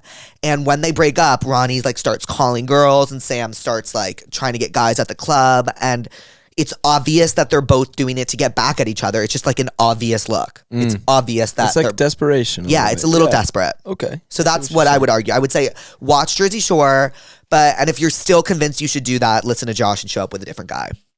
Get a little toxicity in your life. I'm all here for toxicity. It's fun every once in a while. 100%. Adds a little excitement. Could not agree more. You need excitement. I am desperately craving it. Because if I don't get it, then my day's ruined. Maybe that's why I smoke so much. I stopped talking to my best friend after Is this real? I stopped talking to my best friend after I found out her brother murdered someone and she defended him so hard.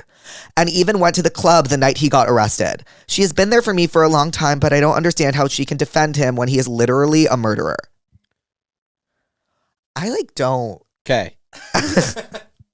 2 ways you can look at this, though, Okay. right? So one way you can look at it as your friend is aiding and abetting a murderer, Right. right? Yes. The other way you can look at it is that friend is now going to ride for me too so hard. They Yeah. just showed an example of how hard they will ride for you. Yeah. Their loyalty is like none other. and they're gonna be on your side no matter what. So you could look at it as, hey, this friend's gonna have my back. Look what they're doing for their brother. Can I say the part that gets me? Because I totally get what you mean. The fact that her friend went to the club the night her brother was arrested is a little jarring for me personally. Oh, that's great. I wonder what is this murder? Yeah. Because murder is so broad. Like, Like, a lot of different murders. There's a lot of different murders, a lot of different ways. Self-defense. Right. This does not sound like that. No, it doesn't sound like it, but I'm hoping. You know what I would actually prescribe? Okay, what's the show? Is it Defending Jacob? It's basically about this dad who defends his son from killing this person, but his son actually did it. Sorry, spoiler alert. Dang. That's with Chris Evans, right? Yes, it's with Chris Evans. He's so hot. He's a good looking man. He's so good looking. America's ass. He has America's ass. Yeah, he has America's ass.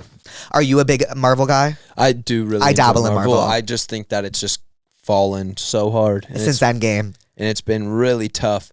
But I think Deadpool and Wolverine will be a great movie. Really? I think I think Ryan Reynolds has so much control in that film that it just won't be a bad film. And I also think Hugh Jackman wouldn't have come back to it unless it was really, really good, because he already said he was done with Wolverine and he wasn't going to come back with it anymore. And Ryan was the one that brought him back. So it must be good enough for Hugh Jackman to want to come back. Right. That's my way of being like, let's really fucking pray this is a really good one. But I think it will because for me, like, after Endgame, it was just, Endgame was so good because it, like, all the worlds, like, really did connect. Yeah. And I think they're maybe having trouble, like, the storyline was Thanos in every single one of the worlds. And I think they're having trouble, because what is it? It's now the multiverse, right? That's the new thing. And I think they're having trouble cohesively telling that story throughout all these and making each one of those interesting, because the thing about Thanos is like, it was Thor, it was Iron Man, it was Spider-Man, and I think am I boring you? No, sorry, I was just I loved all of this conversation. No, I know. It was a yawn. I totally get from it. Traveling yesterday. Yeah, I totally get it. Anywho, every time I get drunk, I always end up raging at my little sister. She says one comment and I go full-blown aggro. Example, telling her she's ugly, has no friends, and / everyone hates her. God, you sound really mean. All untrue. Why are you saying that? This has been happening for 8 years now. I feel so bad. Get help. Yeah. Get help. That's so mean. That's just awful. But I get it. Like, sisterly relationships, like, I was the same way with my brother when we were growing up. I never was like that with either of my siblings. Oh. I like bugged my sister, but not like that. No, yeah, or maybe just in my light, it wasn't. This sounds like she's projecting a lot on the people she's most comfortable with. Yeah, 100%. Which a lot of people do. You become comfortable with someone and you think you can kind of. But I feel really bad for her sister. Yeah. Do I cut you off a lot? No. Okay, I've been told that I do that. Oh, I haven't felt. It's just like the flow of the conversation. Thank you. I'll let you pick off wherever, or pick up wherever I leave off every time. So what do I prescribe? Honestly, therapy. Yeah. And maybe some medication. I guess I can't legally do that, so don't No. take my advice legally. But like, Mm-mm. I think definitely medication will help you be less angry. Like maybe like a Prozac situation, or Maybe like get some like daily activity, exercise. eat healthy. Oh, and she says every time I get, this is the easiest prescription. It's every time you get drunk, stop fucking drinking. Yeah, maybe don't drink. Because this sounds like it's going to manifest in your relationships, not just your sister. Yeah. But like, take this as a fucking lesson. Stop fucking drinking. If This you're is going to happen with everyone you become close with for the rest of your life. Yeah, Every you're clearly a relationship bad you drinker. have, yeah, this is gonna come through and everything. Yeah, and alcohol isn't like needed. It's not like weed. So, you know? Oh, Weed's I do from the know. ground. Yeah, it's from the earth, baby. Ugh. I prescribe I guess alcohol's from the earth. I too, prescribe the song I Quit Drinking by Kelsey Ballerini and someone else. I think it's Lainey. Is it Lainey and Kelsey Ballerini? And I prescribe Going Sober. I back that. Yeah. I'm pretty sure my best friend's boyfriend is gay. Oop. How do I tell her? For context, he and his guy best friend have a very strange relationship. They love to sleep in the same bed and hold hands. They're absolutely in love, but my best friend is oblivious. I don't know. I don't really think that's your place to tell your best friend that her boyfriend's gay without any hard proof. And also, like, what if he's bi? Yeah, I don't think that's your place maybe in that relationship to kind of step in. Now, if we're going up for debate, if he's, got a gay bone in his body, he obviously does. Right. Okay. Yeah, I don't think there's one straight guy in the world that's sleeping with their friend and holding hands, right? You know what I mean? I don't know. You can be bi, I think, and that's dope. Right. But I think like she's probably right. Yeah, I think she is probably right, but that's for her best friend to see it, not her. Exactly. And it's also for like him to come to terms with and talk to his girlfriend about. I think it's just like you kind of just got to let that house burn. You got to just watch it. Or maybe it doesn't. You know what I prescribe? What? Have you ever seen Girls? Yeah, like every day. No, the HBO show Girls, written and directed by Lena Dunham. No, I haven't. How do you have time to watch all this stuff? I don't do much. Girls is the greatest show of all time. Okay, and I talk about it every single episode. But I will prescribe to you to watch with your best friend season 1, episode 3 of Girls. It's called All Adventurous Women Do. And Hannah Horvath, the main character who Lena Dunham plays, finds out that her ex-boyfriend from college is gay. She also finds out she has HPV. But I would watch that with your friend. Just see what happens. If she doesn't pick up on anything, then maybe she also doesn't think anything of it. Yeah. And that's a conversation that your friend can have with herself later on. But I don't really think it's her place. Yeah, I don't think so either.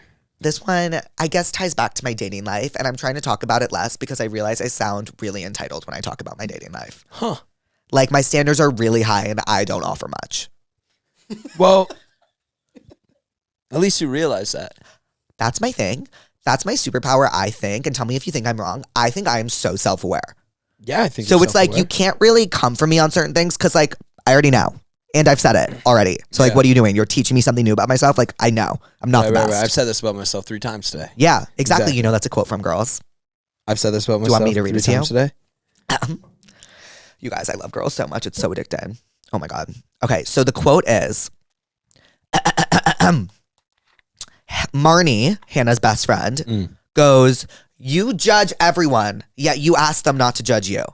And Hannah responds, "That is because no one could ever hate me as much as I hate myself. So any mean thing someone's going to think to say about me, I've already said to me, about me, probably in the last half hour." Ooh. Yeah. Ugh. That's my reaction to the entirety of Girls. It's seriously, like, I actually, like, my life's goal is to teach, because I feel like a lot of the girls and the gays know about girls, but straight guys don't really know about girls. And, like, my fucking, like, Jehovah's Witness mission is to fucking teach straight men about girls. I'm so fucking serious. Yeah. Like, my Mormon mission is to teach people about girls. All right. Well, you taught me. Yeah. You should really watch it. It's amazing. All right. I'm literally a Jehovah's Witness for girls. Who's Jehovah? Like, who was Jehovah or who was the witness to Like, Jehovah? Is that oh God, we don't have to get into this. I liked you on Raya and didn't match with you. Give me advice on how to make my profile better or how to guarantee a match. I don't know what your profile looks like. I also, on Raya, you can't tell. It's not like Hinge. Like, I don't know. I can't see your profile if you like me. Like, we have to match. But the advice I'd give to you is I also don't match with most of the people I like. And I haven't changed my profile once. Because if someone's going to like me, they're going to like me for the 4-year-old ab photo I have of myself when I was 30 pounds lighter. And that's that.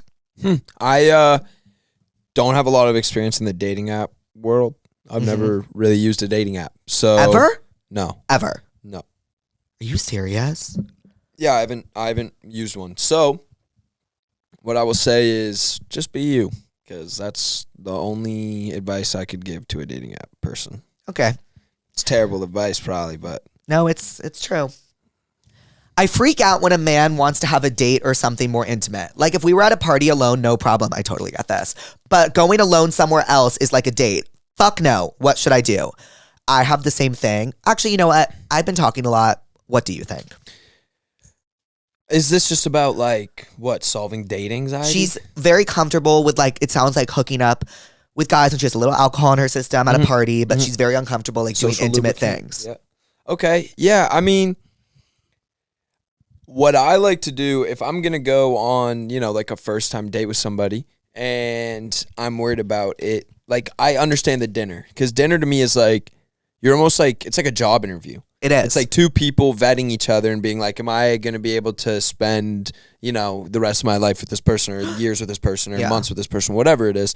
Like, and you're kind of like testing somebody out for that opening in your life, right? So it's just very like job interviewy to me. So for me, I like to just go do like a Dave and Buster's, I think is perfect. Oh I think it is such a perfect first date, because it's so low pressure. It's like there are like people in the area, you know what I mean? So it kind of gives you that like vibe that you're at a party, but you know, you're with somebody there. You know what I mean? Like there's a bunch of people there playing and whatnot. God. You can like go in a bigger group and break off. You get to kind of really vet that person's like, how fun are they? How much fun do we have together? Can we Dance Revolution together? Exactly. Are we dancing? Are we playing like the basketball game? Like, what's the banter like? Like, are we like making fun of each other a little bit while we're playing? Is there some like good competitive edge? Like, I speak so highly of Dave & Buster's for a first date. I think it is one of the best places. Have you and Gabby ever been to Dave & Buster's? That was our first date. Shut the fuck up. Yeah.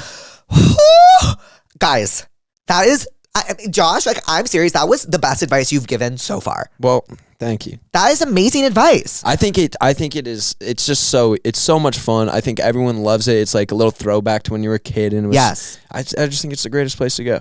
Damn. That was your first date? Yeah. That was the first and you time were just we both like, went out. And did you go out with other people or was it it was like, okay. I guess it wasn't like, I wouldn't say it was like an official like date or nothing like that. That was more like I was trying to get Gabby to go somewhere with me. And we hadn't hung out. She had been to my birthday party, my 21st birthday party. Your favorite party you've ever thrown? That's so cute that you say that. And that's the party that you like met her at, Gabby, yeah. There's a lot of reasons why it's my favorite party. And yeah, so I was trying to find a way to like, you know, hang out with Gabby, and I texted her and I was like, do you want to go to Dave & Buster's? Me and my friends are all going tonight. Okay. And she was like, yeah, sure. So then I turned around and I like told all my friends like, yo, we got to go to Dave & Buster's, because I had not planned to go to Dave & Buster's with my friends, but I wasn't going to go with them if Gabby wasn't going, you know? So I turned around playing like a Dave & Buster's thing, and we went and hung out, and then we just like kept hanging out after that, and I feel like it was a good way to break the ice. Damn, that's a real, true love story. Go to Dave & Buster's and you'll find love. I wish I could meet someone like that at a party. And well, I guess I have once.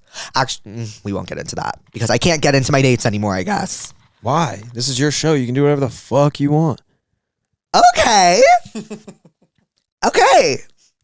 I once met a guy at a party. Yeah. Tell me all about it. We spoke for a year.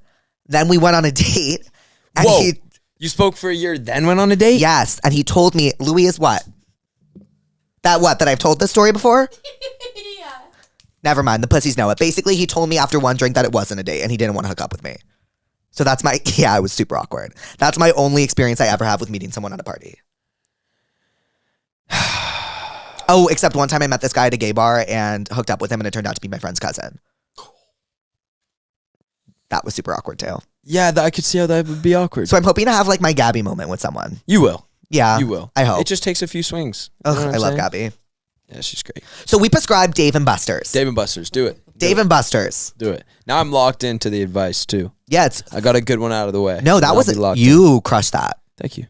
You crushed that. That was fucking amazing. My ex-boyfriend who broke up with me 2 months ago and on my birthday, is becoming a monk. Oh. It's like seeing an entirely different person. I feel like I had something to do with it, but I don't know. That's the question. Good for him. Yeah. I feel like he's following his spiritual journey. You know what? He's your ex. You don't need to think about him. Yeah. He's going to be doing monk things. Yeah, exactly. At least you probably don't have to worry about... That's probably the best case scenario for an ex, to go become a monk. You know what I'm going to prescribe for you? Not you, this girl. Or you, not Josh. This song called Dominoes by Lorde. Because in it, she says, Dominoes, Lorde, lyrics. She references a monk? No, she references cocaine. She says, she's talking about Nex. She says, it's strange to see you smoking marijuana. You used to do the most cocaine of anyone I'd ever met. And that just like is giving this situation somehow to me. Okay. Because he sounds like basically she's like, he was my ex-boyfriend. He was not a fucking monk. He was my ex-boyfriend. He partied. And now he's a monk. So listen to Dominoes by Lorde and tell me what you think. I just think it's like you're never going to have a jealousy issue with an ex that becomes a monk. Totally. So it's like best case scenario. Oh my God, Cassandra, she's blushing. And I could tell. She keeps sneaking looks at me. I know, Cassandra, you sneaky bitch. Okay, so I prescribe Dominoes by Lorde. What do you prescribe? Just moving on. I just think it's like I don't think this one's really like a Miss Moving On by Fifth Harmony, dare you say? I do dare to say that. Yes. I do dare to say that. Yes. That is Miss what I Moving dare. On. So good. So good. My boyfriend has been cheating on me for 2 years, so I broke up with him. Well, good for you. A little late to the party. He then showed up at my house, 4 a.m. to be exact, banging on my door with an apology letter. That's really awkward. When I refused to read it, he then lit the letter on fire and threw it in my garden. Bushes were in flames, need help. This guy's so dramatic. Guys are fucking crazy. Yeah, that is so funny. Yeah. I could tell he thought that was like a really like hard moment in the moment too. Like I can just picture him there lighting that thing on. It probably took him like 4 or 5 tries with the Bic lighter too to actually like get started. You know what I mean? Oh, that would have been such a if he wrote a letter, moment. just mail it. It's so fucking dramatic to hand deliver it at 4 a.m. So dramatic. He thought he was having like his high school rom-com movie moment where he was like, I have the big stereo. And is that a walk to remember? And okay, no one knows. Yeah, I know what you're talking about. Thank you. Yeah. No, yeah, that's really cringe. terrible. I think you need to run. That's also maybe call the police. Yeah. I would call the police. Because if he's banging on your door at 4 a.m. and lighting your bushes on fire, like, I would definitely call the cops and be like, wait, my ex-boyfriend just 100%. lit my bushes on fire. Yeah. Arson. That's arson. Yeah. What if her house get caught up in away? flames? I think you should get what are those called when you you're not allowed to come in like the proximity A restraining of a order. person? Yeah, I prescribe a restraining order. Okay, I prescribe a restraining order as well. I think we did a great job with Yeah, that. that was I prescribe a restraining order and like being happy that he's your ex. Cause like, yeah, ew. because get him out of your life. 2 years of cheating? Can we call a few pussies? Yeah. So I do this now that we're done with the tell me what's wrong. Okay. I want to call a few pussies. Do you like actually like live call them? Yes. Oh wow. It's Okay. so fun. That's sweet. It's so fun. Every time people like call, it's usually like pre-recorded. No. I feel like when podcasts usually do it, it'll be like a pre-recorded. They called in and left like a voice. No. No, Where's the fun in that? No, this is way cooler. I want to talk to the pussies. Okay. Hi, this is Jake Shane. No way. Wait. I got your number on my tell me what's wrong. No, wait, I'm shocked right now. Wait, okay, I'm here with Josh Richard. Do you want to say hi? Of course. Hey, how are you? Good, how are you? I'm good. What's your name? I'm currently driving home from school. That's a long name. What's your name? My name's Cece. Cece? Hi, Cece. Hey, CC. Hi, wait, I love your videos. I'm obsessed with them. Oh, thanks, And Cece. your podcast, obviously. Thank you. We're recording it right now. Do you want to say hi to the pussies? Of course I do. Okay, say it, girl. Hey! Hey, pussies. Hey, baby. How was your day at school? You know, school classic, but honestly, it's so nice out today. I live in New York, but it's such nice weather, so Wait. it was a good day. I'm from New York, Cece. No way. No, literally, way. Okay, well, I love you so much, Cece. I hope you had the best day at school, and thanks for picking up my call. Thank you so much. Oh, okay. Love you. Bye, Bye. CC. Okay, one more. Oh my God, hello? Hello? Oh my God, this is crazy. Wait, what the heck? Wait, what's your name? Julia. Julie, that's the name of my best friend. I know. Wait, I'm here with I'm here with Josh Richard. Say hi. Hi, Josh Richards. Hi, Julia. I feel like I have to lean over when I'm talking to you and wave, but you can't see me, so that makes no difference. Oh my God, what the heck? I never expected in my life for this to happen. My friend and I were literally sitting in school and we were just like, oh my God, we're going to do this for fun. And I was like, there's no way in hell that he's going to answer. What the hell? Wait, no, it's true. I've answered. Holy crap. Wait, I see your 917, not to like dox you or anything, but like I also am a 917. No way. Wait, literally That's way. insane. Yes. Wait, what? Where in New York are you from? Riverdale. Oh my God. You live in Riverdale or you go to school in Riverdale? Both. Okay, I lived in Washington Heights, which is right by Riverdale. Oh my God, right. I'm there all the time. Okay, Oh my well, God. love you. We could have seen each other. Oh my God, I love you. Okay, bye, girl. Well, Josh, now that we're done with Therapuss, tell me what's wrongs and the puss calls, what have we learned today? What have we learned? I think I've learned about a couple different shows that I need to go watch. We learned about Girls. Yes! We learned that we need to go watch Girls. Yes. I learned a little bit about star signs, which Yes. is always good. Always Which is good. always good to know. And I learned that I need to set you up with your own Gabby. Yeah. Oh, Josh, that was really sweet. Maybe a male version. No, a of male Gabby, version for sure. But yes. But yeah, yes. Yeah. Oh, and next time we need to have Gabby here. We will. Okay, well, Josh, say bye to the pussies. Bye, pussies. Thank you for coming on. And remember to stream Read the Room Yes. on Josh's YouTube. And just keep up with Josh. Thank you. Yeah, do that. Love you, pussies. Peace.